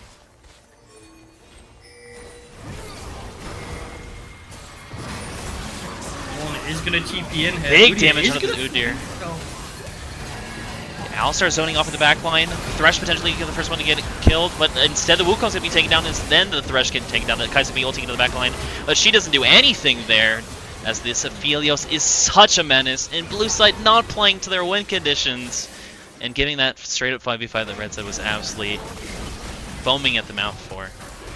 Yeah, they gave red side everything they needed to kind of solidify this game. If they just kept playing the game of Renekton, Rise in the side lane, red side had no idea how to deal with it. And they gave themselves like an extra 10 minutes at least on these dragons that they would have had to get.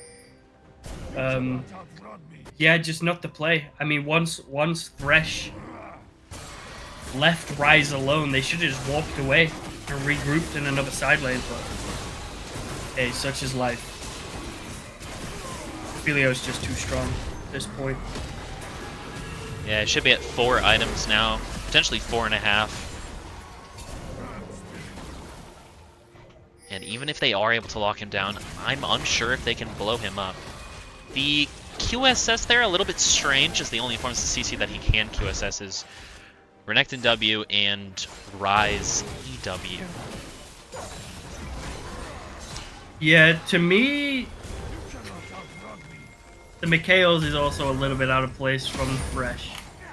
That just shows that they are not confident in the matchup as much as they should be. I think that Mikhail should definitely be a redemption, or even a Bandle Pipes.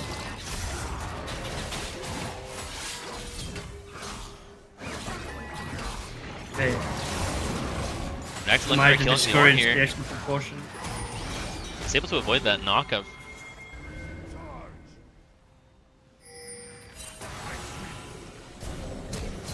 Oh, there's the Udyr flash. Renekton still doing a lot of damage to him there. This draws a lot of attention. Maybe they can look for something onto the Brand here, as the Brand is all on his lonesome. Avoids that Q, and the Brand gets taken down. The actual eyes are on cooldown? It doesn't look like it is. I don't know. Did he just not press that button? It's possible he just didn't press it. Very strange. The damage looked a little bit low. I didn't see the cooldown on it. Does he know it's inactive? Someone tell him. Someone tell him. A pretty good one to use. That'd be so depressing. He just doesn't use it all game. Could be spectator bug. I'll give him the benefit. True. Now Philios at 5 items to Kai'Sa's 3.5.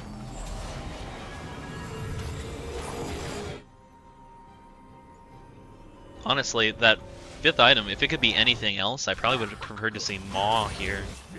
As the 2 champs that are really going to be able to output damage onto the Philios is the long-range Kai'Sa W and the AoE that Rise is going to be outputting, as he's got 4 items, one of which being Rabadons, another being Actualizer. He's going to be pumping.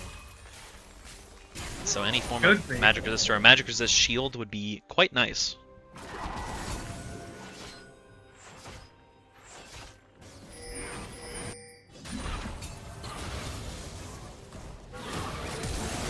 All they're looking for is something under the Brand here. The Rise and the Alistar are able to get so much damage and are able to secure that kill there. The Actualizer still not used.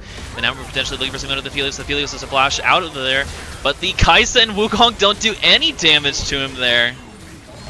Actualizer got used! Oh my days, it did. Run for the hills, blue side, as I feel he's going to be using his his Mercurial Scimitar just for the move speed. And blue side really does not understand where they are strong, as the Kai'Sa Wukong did damn near no damage to that Aphelios there, while the Rise is outputting so much damage. It's so unfortunate, as they were able to get a nice pick onto the Brand there, but then they just all run it down. Yeah, it's almost like you get that pick and Rise immediately has to ult out. They also need to stop walking as a unit. They need to be split. Renekton should never play near Rise, I don't think. They need to be pulling people away, not having a 5v5 engagement.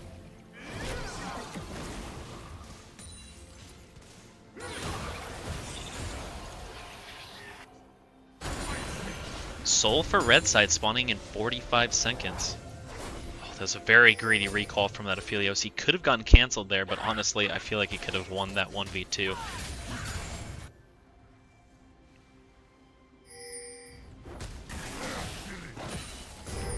Aphelios has to catch this mid wave here, so that means blue side is going to be all together as a unit a little bit sooner, but red side does have control over the river. That Kai'Sa W doesn't do any damage, my god. Oh, here comes the Renekton on the flank. He's going to be doing a bit of damage onto this Aphelios, but far more damage is going to be going over to him as the Kai'Sa could be dying to that brand AoE damage. Oh, well, the Renekton gets killed in the back line. Wukong's looking for something out of the Ornn. Isn't able to cancel his ult as he did his ult a little bit too early. And he's going to get taken down. Rai's going to be ulting in, trying to get something out of the back line here, but with the Alistar. But he's also going to get taken down easily, as the Alistar is going to be the 5th person on the team to get taken down. So a clean 5 for 0, as yet again, Blue side do not understand their win conditions in this game. But they were also down a significant amount of gold. They were slowly clawing their way back, but Yeah, there was definitely an angle, even with how poor the draft was. There was still an angle to win. They just kind of... Yeah, they didn't play it correctly, but... all that means is we go into a game 3. Woo! Little 11 p.m. game 3 on a fucking Monday. That's what you like. yep, that we are. And really like to see, really curious to see which side 14 Beers is going to select.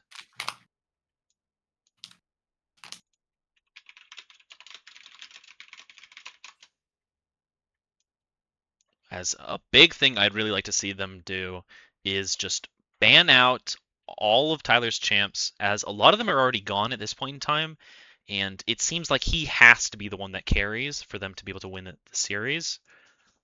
And if he's not on something comfortable, then they have no. It's gonna be considerably harder than we just saw in that last game.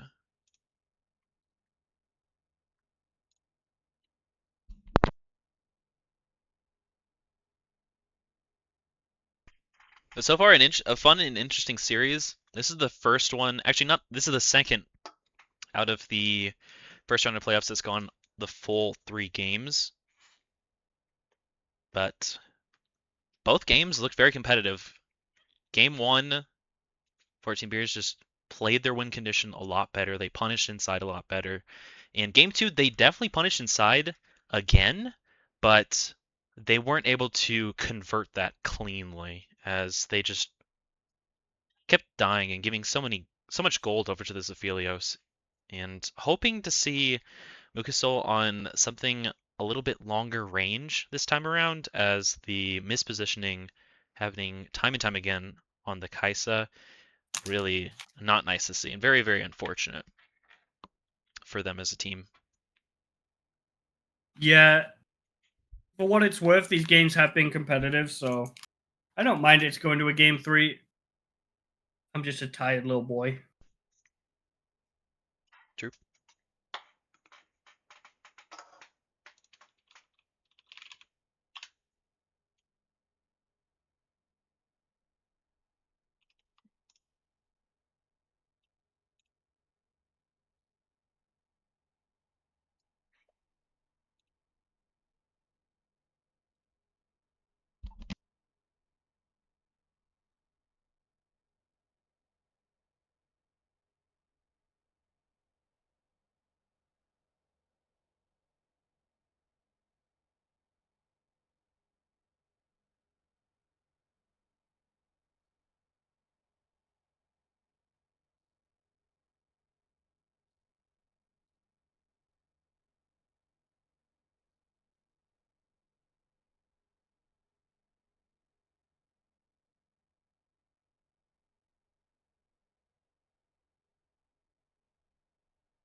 This is the best of 3. Yes, that is correct.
Oh, so already been a relatively long series as we now go to game 3.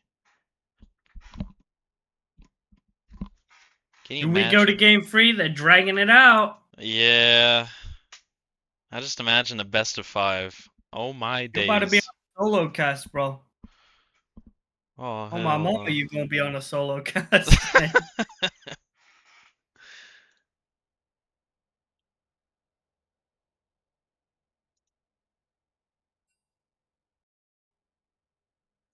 Damn, looks like Iran and New Zealand are gonna go tied 2-2.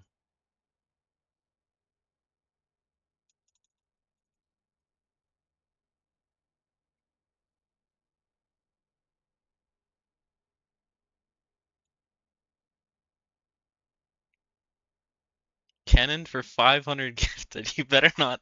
You better hope they don't see that, as we will hold you to that. Bibu is a chud, bro. He's an unemployed chud. He don't have 500 gifted. Don't play Cannon. He said on Jake, I'll gift 500 when Bean gives me the $400 he owes me. How about that? Sure. We'll say that live on stream. Bean and Justin both owe me $400. Go go.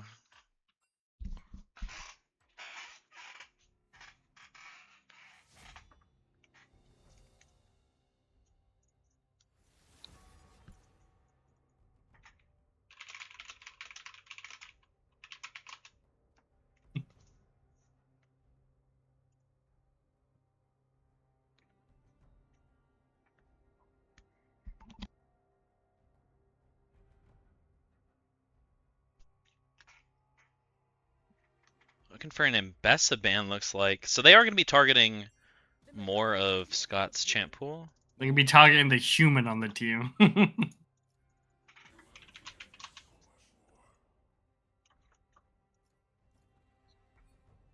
Invictor banned. Again, I think it makes a lot more sense to ban away Tyler's champs, as the brand had impact in some of the team fights, but Aphelios is what really carried that last game, as consistently Amid was more or less outplaying the brand in the side lane and was the way how they were able to claw their way back. So there shouldn't really be any true concern about mid laners being able to carry the game as Braum gets banned.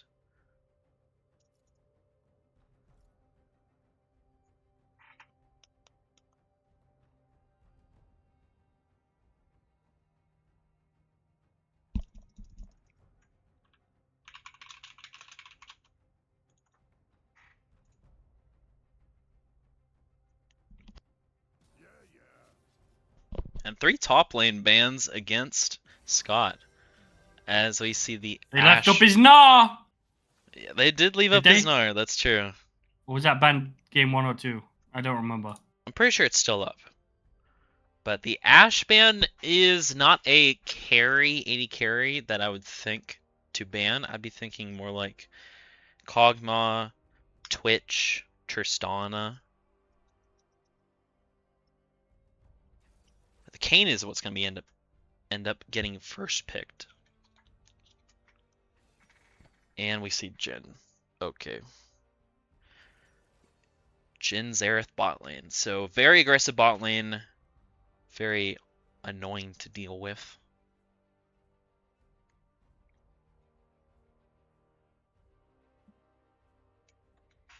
And I guess the Braum Ashe bans just to ensure that they are the most annoying bot lane, but playing into a Nautilus also not a walk in the park. Nautilus Samira could go kind of harder. Yeah. I doubt Tyler's going to lock in Samira, as he keeps talking about how bad it is, especially when he hasn't played in a considerable amount of time. Tristana makes a lot more Tristan is a lot sense. safer. Yeah, Yeah. it's better for him. I just like the Samira into Jhin because you could just W the 4th shot and you just win every trade off of that. Plus, you could take away Xerath's stun if you don't care about the 4th shot. So you got options to engage off of Nautilus, like reliably. Yeah, Tristan are a lot safer. Something he plays more, so.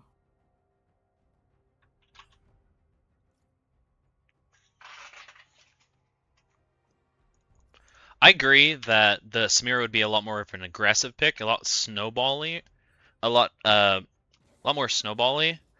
But when Tyler's not feeling comfortable, the Tristana is definitely the lot safer pick. The Talon locked in, very, very interesting, as that should be going into the jungle, as EJL squad all play pretty much the same champs as Jemmy Fizz is banned. If you were unaware of the lore around Jemmy Fizz, he can't play Fizz.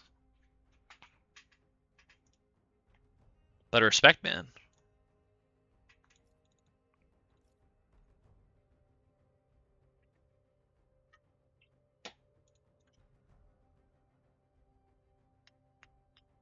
Yeah, they finally banned away the Nor. Looks like they're listening to the cast, unfortunately for Scott. I'm Very not gonna say what else suspicious. he plays. I won't bait it out. True, true, true. I don't know what else he plays, so I can't even say. As I a don't think Mundo he gets knows banned what away. else he plays. It's gonna have to be a nice front line. So far, Red Side's team combo of Jin, Xerath, Talon is incredibly squishy. So if they are able to get a significant lead early and snowball it, they could secure a win off of that. But it just makes the game a lot harder to play. A Kali band. That is against a mid.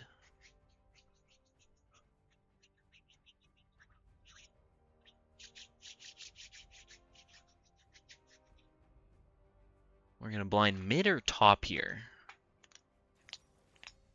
The LeBlanc, so more squishy.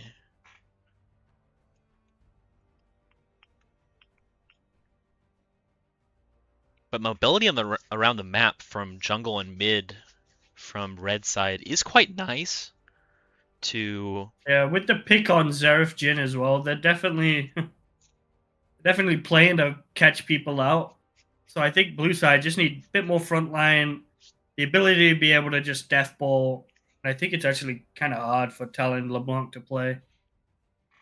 Not exactly what I was looking for with the Diana, but honestly probably would have preferred the Lissandra. The Lissandra would have made it so hard for red side to play as just being able to easily access the backline. Alongside that, Kayn and Nautilus would be quite annoying, while right now the Diana gets negated relatively easily and is a lot more one-dimensional as Lissandra. You can bait out abilities by not taking your E or taking your E as Mordekaiser gets locked in.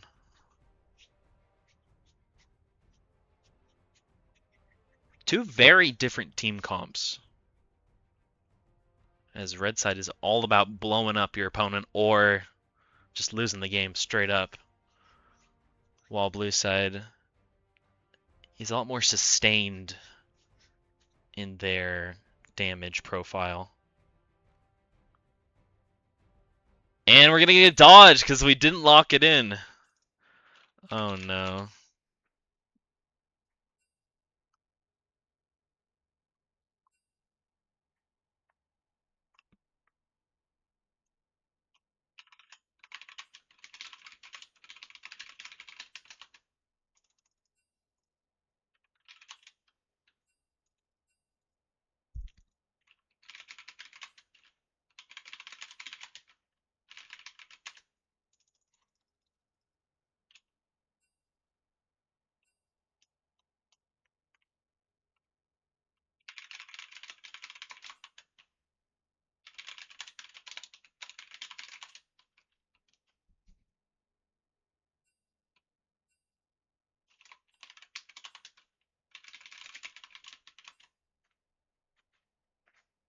And we're gonna have to remake the lobby, it seems.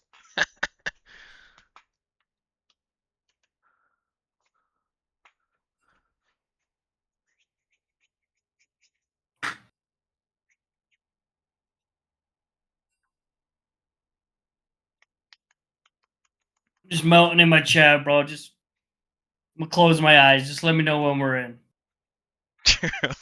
Let me know when it's over. Why did we? Oh man, oh, we actually had to remake lobby. What the hell?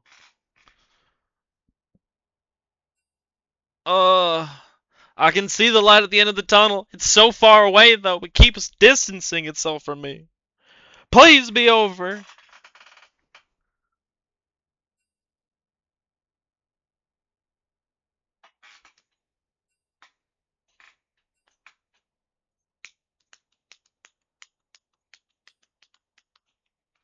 Last pick was Jax, by the way.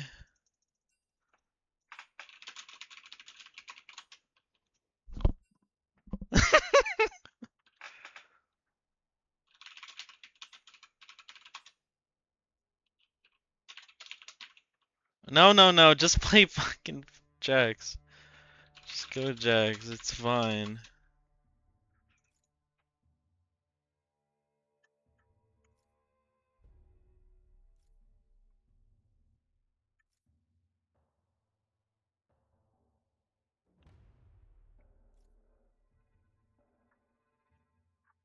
Fucking Bubba.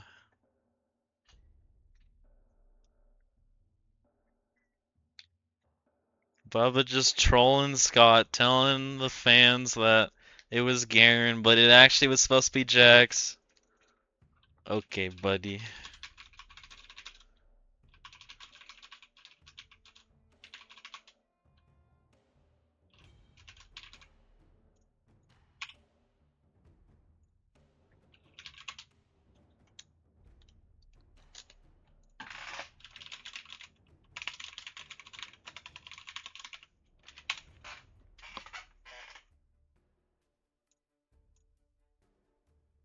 For the stream, what Scott is referring to is this lovely little video.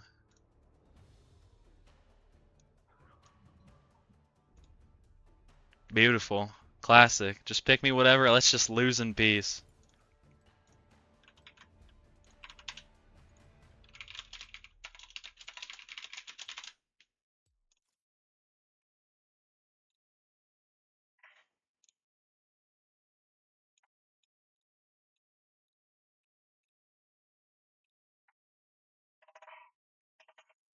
Alright, game 3, 1-1. This is for all the marbles.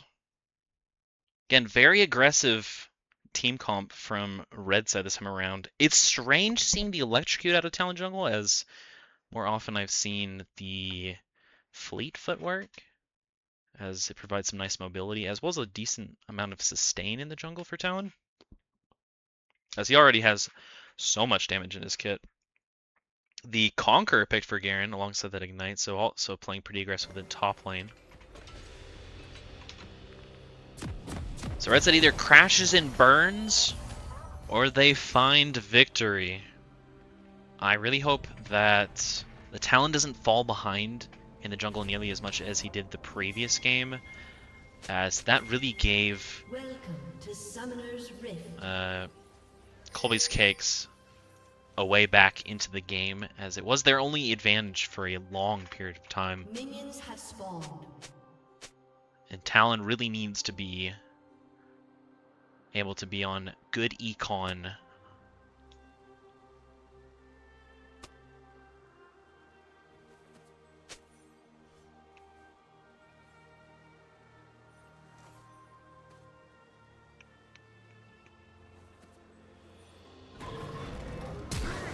Oh my god, then all this flash support hits a key one of the Xerath, but that's such a waste.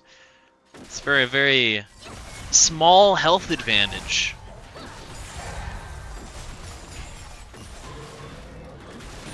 Oh my days. That was Aura is what that is. Aura.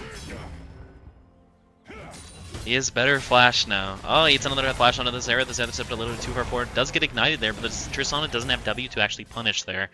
As that is the first wave, it's not the second wave. But I like the aggression. Oh, this no sums at a minute 30.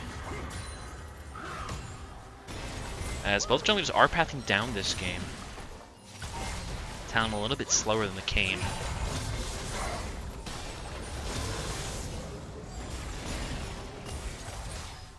welcome to Poke City, Tristana, as the Xerath engine hit level 2.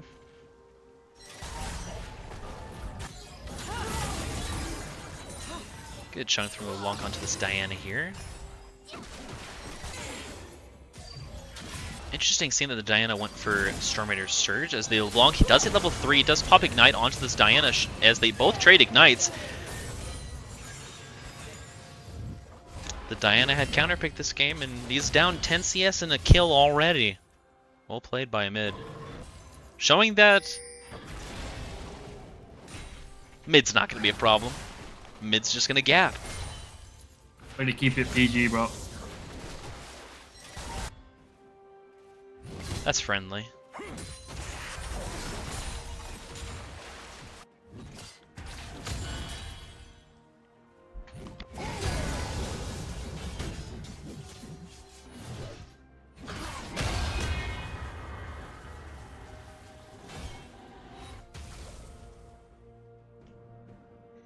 And we get a pause. Oh, mid solo kills, and now his PC is having issues. Suspicious. A summoner has disconnected.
Oh.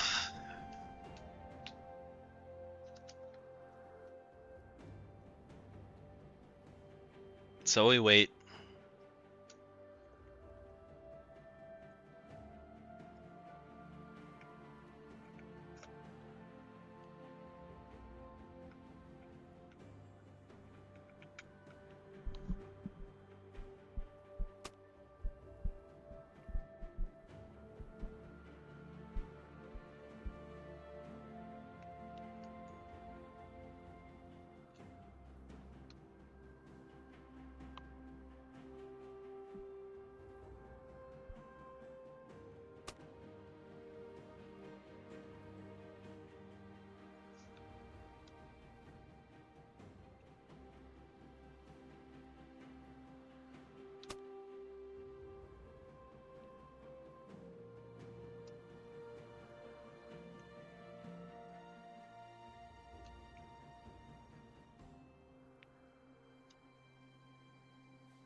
A summoner has reconnected.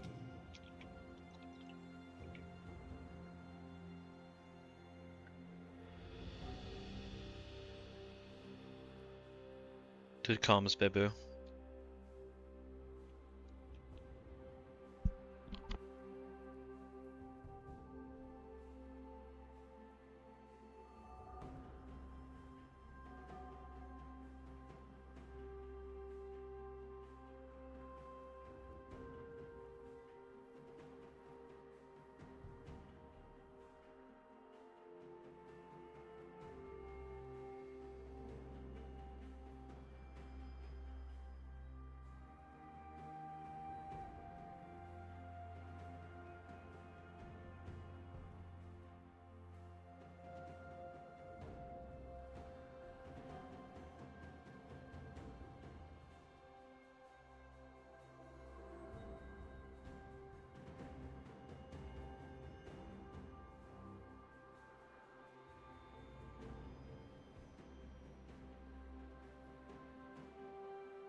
So we continue to wait, unfortunately. We've been live for just about 2 hours. Actually, true. You are unbanned now. You weren't banned, you were timed out. It's not the same thing. We're back, but it's likely gonna pause again. As Talon does spot the Kayn there, the Kayn's able to just easily smite that away as the blue's gonna reset on the Talon there, so the Kayn's gonna be able to get double crab.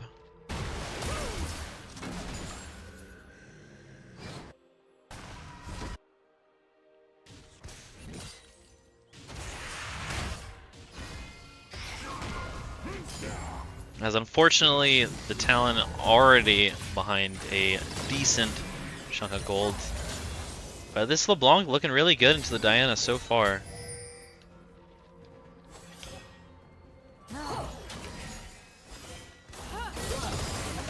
As Diana goes way too far forward, tanks the turret shot, and the LeBlanc's ability gets tanked by a minion, but still going to get the flash out from the Diana as an exchange of flashes is going to benefit the LeBlanc.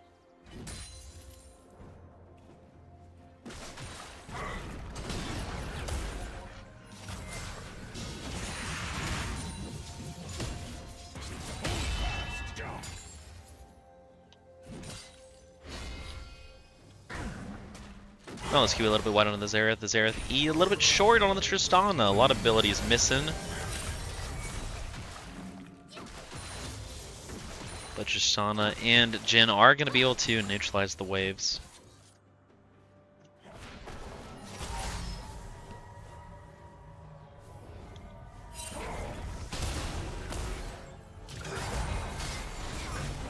There's the Nautilus hooking to the Xerath. The Xerath did flash out as the Tristana flashes forward, not able to get her bomb reset.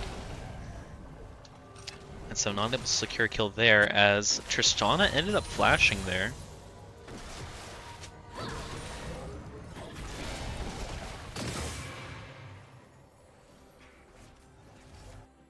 As Mike rejoins the chat room, and of course he's already being not very friendly. Diana jumping onto the LeBlanc gets a good chunk off as the Diana shield is able to negate a decent chunk of that LeBlanc's damage. Now things are looking a little bit more favorable for Diana here, as Garen's pushing into the Mordekaiser. The Mordekaiser gets chunked down to about half health. Garen passive should help them get back to full HP, as the Xerath continues to poke the Tristana as she has to reset as far away as she possibly can. The Garen popping both sums and ult secures that kill, and now we're looking something onto the LeBlanc here. Pops Ignite, and that is just barely enough with that Diana Q. And a good trade kill back.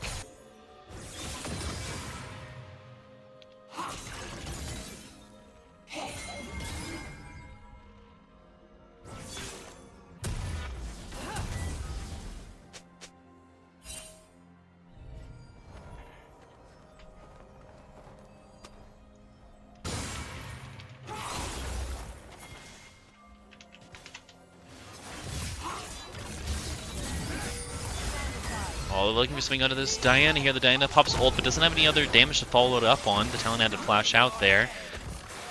Kayn ulting onto the Talon with not enough damage. Tristana talking about lag. I'm unsure who she's referring to. Mid did just restart his computer, but looks like he's playing just fine.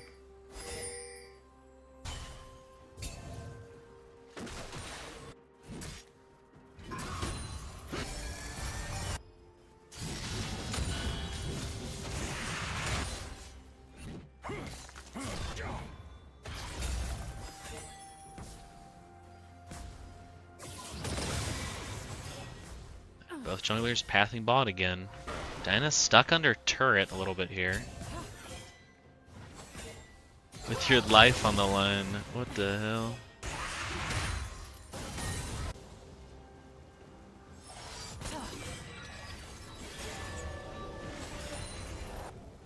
Diana finally able to get a reset off.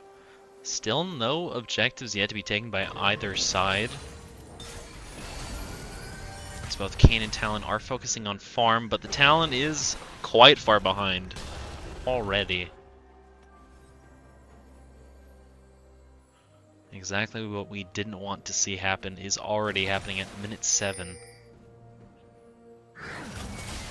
Novice hook, that looked a little bit buggy. He's able to get a nice jump from the Tristana onto this Jhin. Takes so much damage there. He's able to get the heal and barrier off to survive. As Tristana pops barrier in exchange to ensure that she doesn't get taken down by anything strange.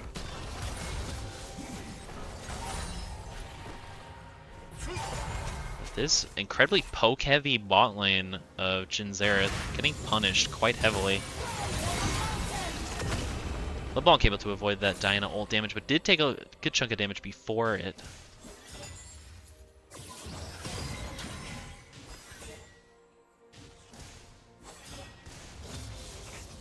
As Tristana has an unfortunate reset, having to build Crit Cloak and Longsword. Garen, LeBlanc, and Talon are on this side of the map, while Mordekaiser has no TP. Talon's in a bit of a pickle, so he's just able to jump out of there, giving over another crab to the Kayn, further extending his CS lead in the jungle. As it looks like drag is going to go in favor of blue side. A nice first drag being an ocean drag, as the Garen's looking to take these grubs. Xerath ulting for the Kayn. Is able to hit all of those shots, but unfortunately doesn't have the damage quite yet to be able to easily take him down, as Garen is taking down the first grub. Getting chunked down to half health, is going to be losing his minion wave. As LeBlanc's able to hit both E's. Diana's going to have to flash out, but LeBlanc traded her Ignite. So a little bit of her kill threat is negated.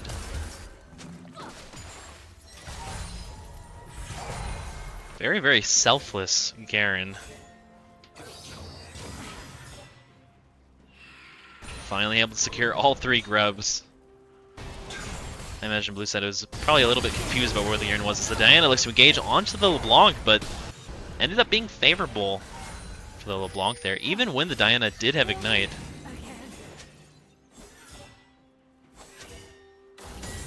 And just didn't understand her damage. Mordekaiser ults the Garen here. Garen can't move, so he's going to get taken down. He worked so hard to secure grubs for his team, but Mordekaiser was able to secure his first item of the game.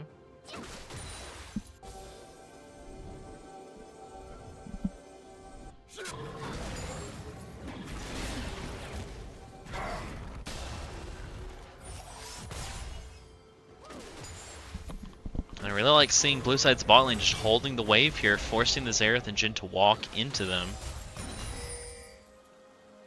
Still collecting the majority of the wave.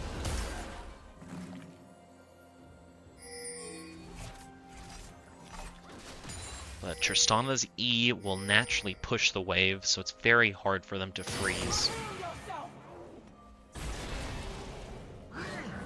Now let's keep a little bit wide on the Xerath.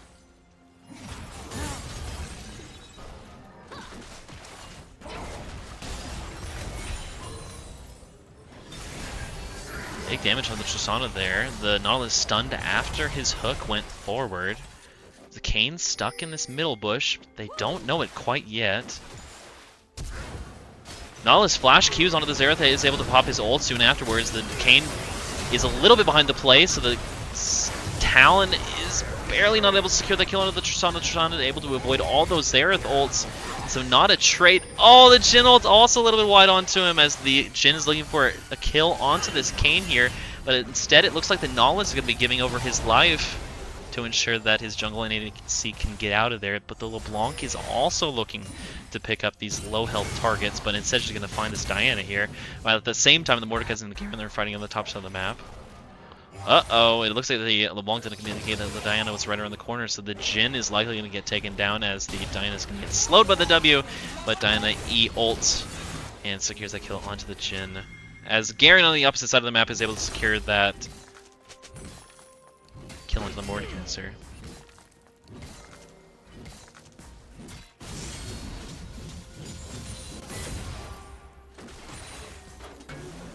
Tristana jumping forward on the LeBlanc, but the LeBlanc just able to W away. Kayn's just gonna try and soak up this XP and gold that Mordekaiser would never been able to get. while Diana on the bot side of the map. So the Jin's going to be landing into this Diana for a short little period.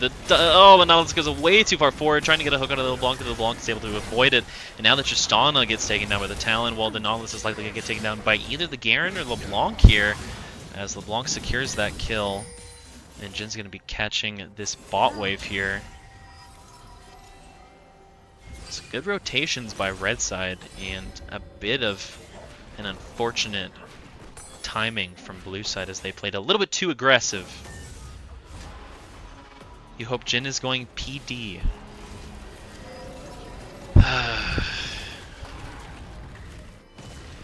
Not the useless Jin build.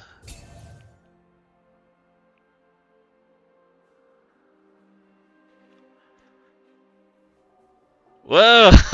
Whoa, whoa, Bibu, chill. Chill, chill, chill.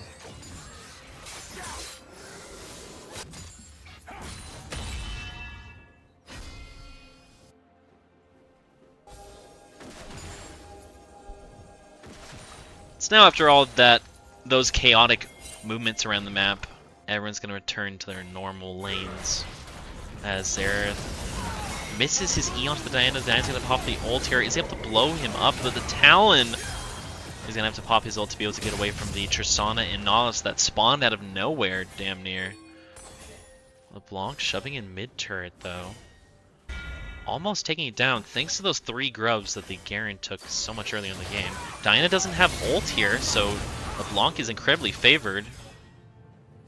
Somehow didn't end up killing her there. Is able to secure mid-turret there. And Diana stuck around to give some more gold to LeBlanc.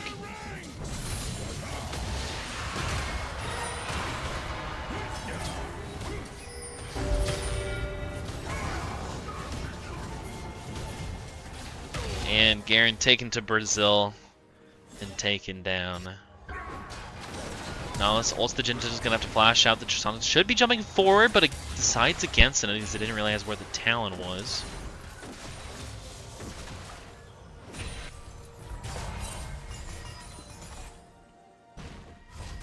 Yeah, Garen does need Serpents this game. But Talon probably is going to build it, as he can proc it a lot easier.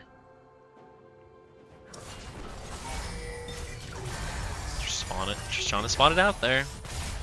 And the Nautilus is found there too.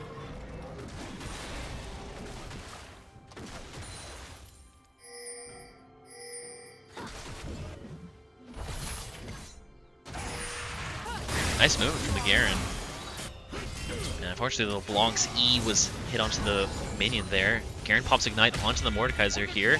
Pops ult and secures that kill. Diana trying to get away by using her Rocket Belt. Oh, E a little bit wide. Doesn't have W here, though. So she's going to get punished.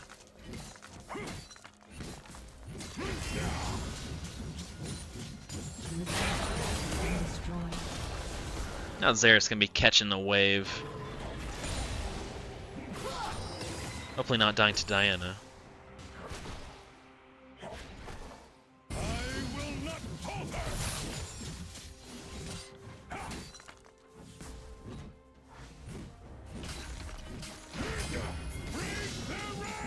While blue side was able to secure the first 2 tracks of the game, red side's gold has been quite nice early.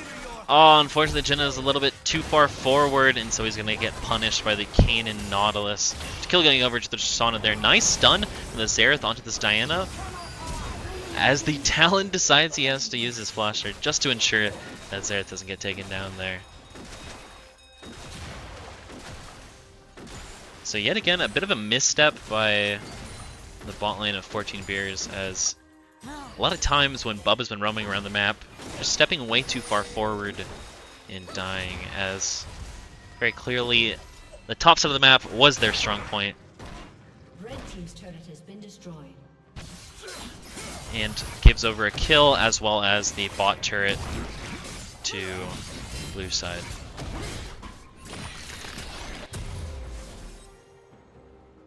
Yes, he is going RFC.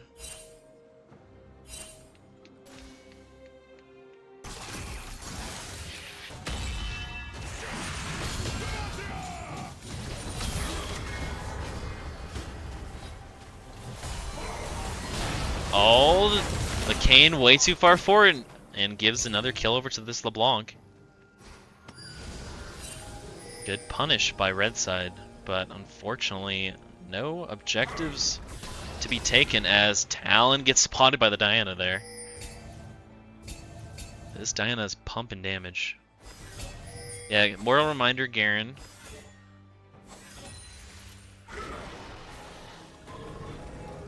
Pretty normal for the crit Garen build. To build PD, Mortal Reminder. Unsure if it's the best build into the Mordekaiser. But he certainly needed Armor Pen in this 1v1.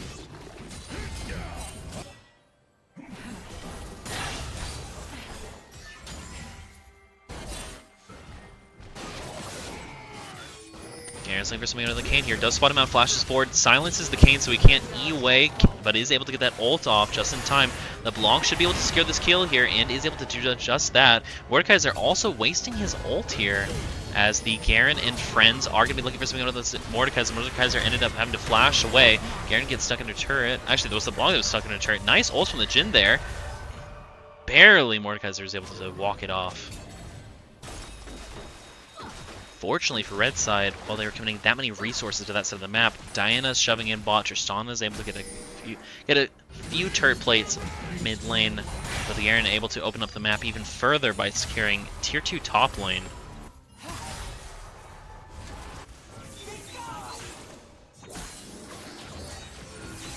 Tristana maybe looking for something out of the Jhin or LeBlanc here. Instead, just gonna help the Diana walk it out. Oh, nope, instead we're looking for something out of the Zero flash so that he can live. Now looking for something out of the Tristana just steps way too far forward, doesn't realize how much damage this Garen is outputting. His Talon's going to be popping his ult after the Nautilus popped ult onto him.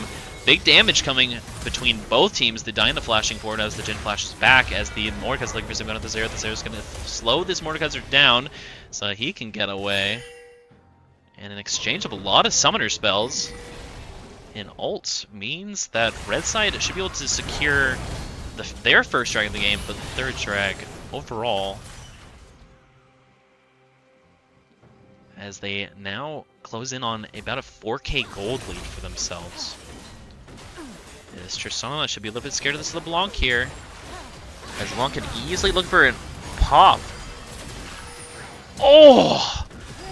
The LeBlanc unfortunately was not able to get that second part of the E to go off, or else that Tristana would have died.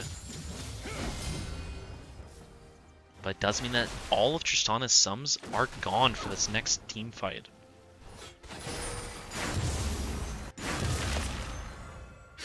Does reduce the gold lead to about 3k,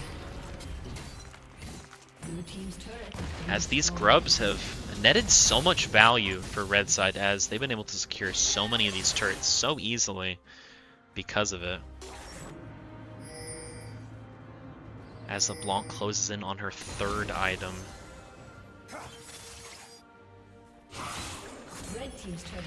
And hopefully we see Serpents relatively soon from the Talon, as there is a decent amount of shielding coming out of the Mordekaiser Diana,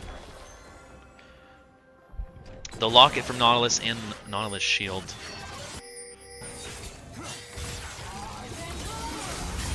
Diana jumps forward onto the Talon. The Talon pops ult, and in response to the Diana's ult, flashes away, and LeBlanc is able to get out of there. The Kayn flashing forward onto this LeBlanc, but the Kayn ult, unsure if that was onto the actual LeBlanc or the clone, but the Garen hard winning in the side now. He didn't even want to pick Garen in this team, but Bubba knew best, and so he forced his captain onto this pick, and it is absolutely panning out for them. He got solo killed, I believe, once or twice this game, but ever since then he has been fisting. Should be able to secure this tier 2 bot turret, as he is up 5 levels on this Tristana. There's no world where Tristana should ever be on the same screen as this Garen, as the LeBlanc, nice harass onto the Kayn, chunks it down to half health, meaning that red side is able to easily walk into this hot jungle. X-Drag spawning in 3 minutes. Baron is up if they decide they want to invest resources towards it. And LeBlanc is able to secure the final outer turret for blue side, meaning that they should now pivot to playing for Baron, as these turrets are going to become harder and harder for them to be able to play for.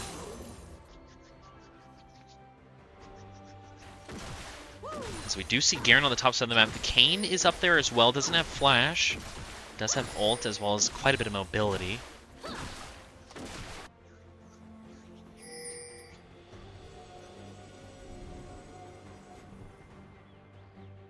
Looks like Talon's going to be trying to clear up.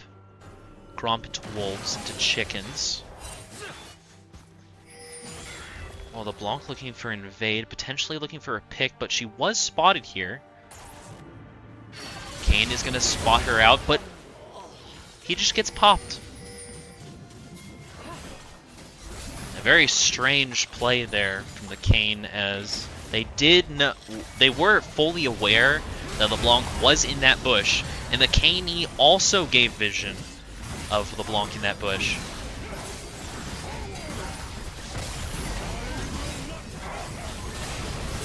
But I guess he believed that he was able to get his ult off in time, but that was, as we just saw, very much not the case, as Garen's going to be using his TP to prevent the Mordekaiser from getting tier 2 bot lane. Diana's going to be looking for something out of the LeBlanc, but barely not able to get that off, as the LeBlanc trades her life to secure that kill into the Diana. Honestly, not worth 6-7 Diana.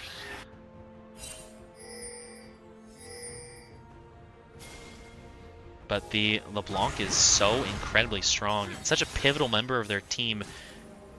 Uh-oh, Mordekaiser's in a bit of a pickle. He does have TP to be able to get out of here.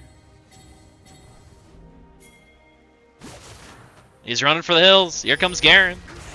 Garen's up 3 levels on him. The Mordekaiser's able to get the ult off onto the Talon, but the Talon's just able to walk over the wall. If the Mordekaiser really wanted to trade kills here, he could certainly flash over, but decides against it. And he does give his life over, but that is going to stall the Baron for a little while, as LeBlanc dying very early on after the Baron take was certainly not preferable. But Mordekaiser's dead, 5v4 on the map. Garen and LeBlanc, absolute menaces in the side. We should start to see inhib turrets being knocked on.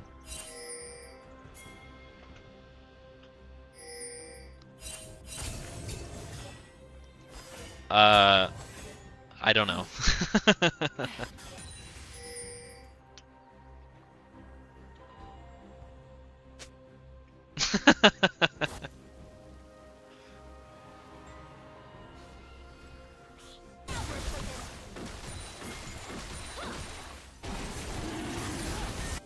Red side starting up this drag. Mordekaiser is back on the map. LeBlanc's looking for something alongside the Garen.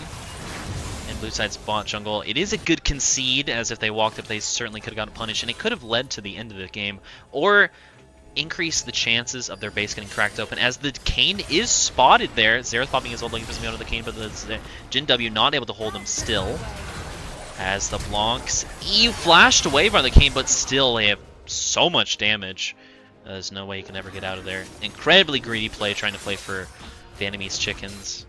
It was a good decision to concede bot jungle and concede the drag, but as most junglers tend to want to be doing something constantly, it led to the death of Kayn and likely the breaking of the base in favor of red side, as this Xerath is poking down this Tristana quite a bit.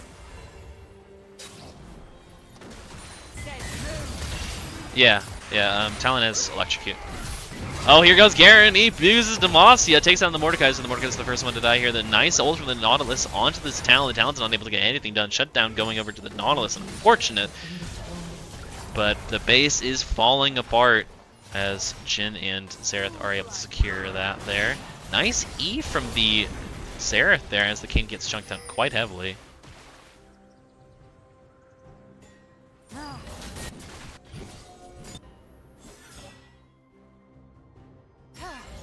No objective spawning for 2:30 for Baron, 330 for Drag, and that still wouldn't be Soul for either team. Red side does have a 7k gold lead. This Garen is an absolute menace. Level 19 to Mordekaiser's 17, 16? Blue side's really going to have to claw their way back into this game, but red side playing the map really well, just making sure to play through sides like pretty much all their other games were trying to go as they hold this Diana down. And she's barely able to flash away. The long flashes forward, and she's going to get taken down. And instead, not as well as the Diana, it seems, as the Jin's trying to run away from this Tristana. The Tristana is doing so much damage here that Nautilus is able to get an ult off onto this Xerath, and that is certainly a catalyst for them to be able to get back into this game. A lot of resources used onto those three members of Red Side's team, as Garen and Talon are just going to be deciding to run away, as they certainly could lose a lot if the two of them got taken down. Talon looking for something, but Mordekaiser does have ult. I imagine that just would be the game plan. Should just concede mid-tier 2 here. That is the way back into the game that Blue Side was looking for, but there's not much they can do now. As Baron spawning in a minute. Deaths at this point are going to matter as the Garen's going to be walking forward into the middle of so many people. But again, he is so strong, walks through the Nautilus and almost kills that Tristana there.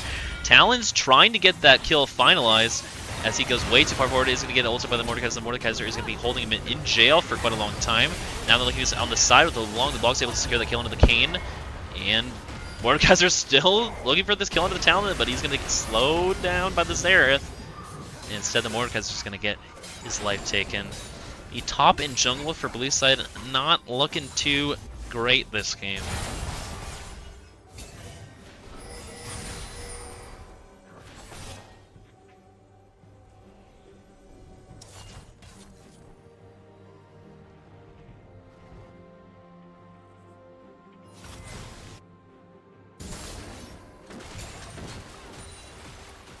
Should be another Baron take for Red Side.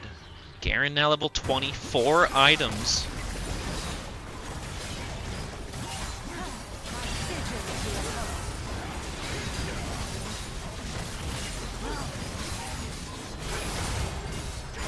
Drag spawning in 35 seconds. Are just going to see another reset. Garen doesn't have anything to purchase, but Jhin now has 3 items. The Infinity Edge, a nice purchase for him. As Blue Side trying to set up for this drag to hopefully get a pick on someone important. Interesting seeing the town build towards Black Cleaver fourth. As Blue Side is just going to concede River Prio. And potentially just give this drag, as again, this isn't Soul quite yet, so it's not game losing to lose this drag here.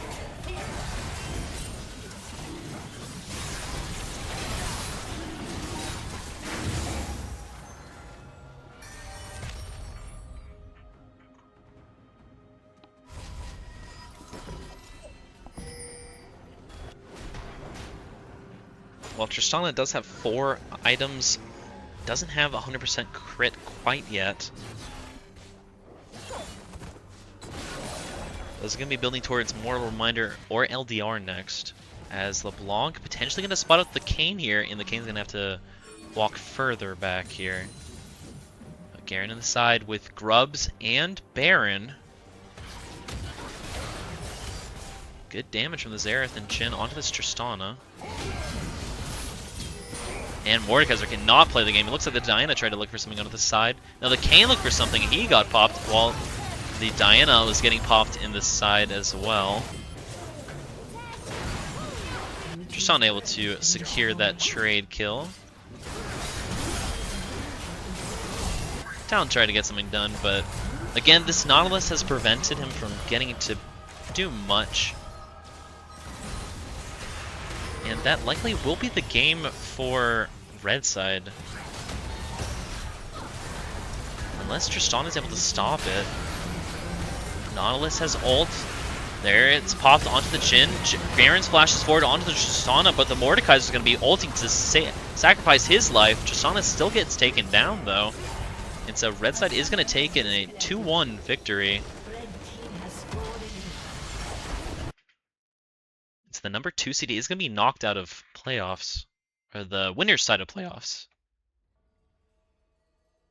And so if I had to give an MVP, I'd probably say it was Scott. I mean, of course, it's either Scott or Amid, as they both played really good throughout the series. Always held it down.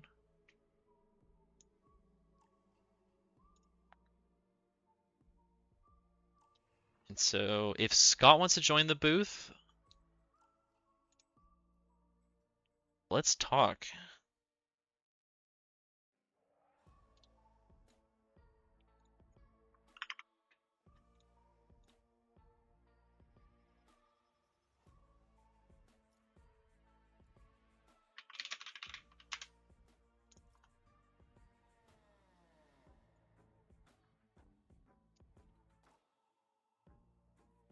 Fourteen Beer won game 1, and then Tyler's team won game 2, and 14 Beer won game 3.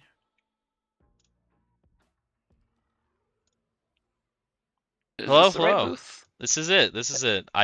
Hey, I guess Fiend's in here muted, but that's fine. it's I'll okay. mute. He's not a real person, right? Something like that. I have him muted so the stream can't hear him, so that's good. So, wow, what a series. It's been an unfortunate time for your team as a whole, as you guys have only been able to play 2 regular season games together, but after your last series that you guys played, it definitely looked like you guys had potential coming into playoffs. Did you feel really good coming in today before the power outage unfortunately happened? Yeah, I was so excited to play with the whole team. Like, it's been the most solid schedule we've had for any match. And it was like, okay, everyone knows the day in advance. Like, we're all going to be on an hour before. And then I get a message from Ray like 10 minutes beforehand after I've been playing warm up games with him. And he was like, yo, my power just went out. I need a sub now. Yeah, but Hardy coming in as the sub held it down. You guys were able to secure game 1. Game 1, you guys had a really nice, simple game plan of playing through sides, playing for pick, and you have so much CC to make it really hard for Red Side to be able to play the game. Was that the game plan always, and was that kind of how things happened communication-wise? Yeah, we wanted to make it as easy a comp to play as possible. There was one thing that we considered in draft. We were like, we knew we were B1 Amumu with Hardy subbing in, and so we were considering like a Swain support where we could just layer shit on top of each other. We were wondering if we were gonna go like really heavy into the AP damage and just like layer it on with the true damage that comes from Amumu's passive. But then we're kind of watching their picks come out. We picked our bot lane. He didn't feel like Swain was like the best pick, and we're like, wait, Camille Galio would just be like the most easy like point and click press R comp, and then we could take out one of their carries and probably catch the other one via some other means. And so yeah, we kind of just pivoted around the second ban phase of draft to go for the Camille Galio lineup. Yeah, it made a lot of sense. And when we saw that team comp and how you guys kind of played it, we expected a similar situation for games 2 and 3. In 3, you definitely had a similar situation where you guys were able to pick off the enemy team once they were out of position. But game 2, it looked like you tried to do that a lot of times. The Brand was able to get nice picks, or the Rise was able to get nice picks onto the Brand consistently. But unfortunately, you guys still ended up in these positions where Philios was able to just gun you guys all down. What was the communications like going through game 2, though? Yeah, it definitely was a lot different in game 2. Whereas game 1, we were talking like, hey, our cooldowns are up. We should go here to this point and just press our buttons. It was game 2. We were like, well, bot lane's already winning. We can probably just like farm it up a bit and like keep things how they're going. Like I'm freezing top lane, he's losing CS, but I think the main thing that we lost out on was that we weren't protecting jungle camps at all. And so Udyr was just farming up a storm and like creating such a advantage there that he could be like a menace in team fights. And he kind of led the charge for them to come back in the game and then completely take it over. Like it felt really, really good for the first probably 10 minutes, and then suddenly and in like a 3 to 4 minute span, we just like couldn't play the game at all for the rest of the game. And so it was like a very much of a slipping from our control.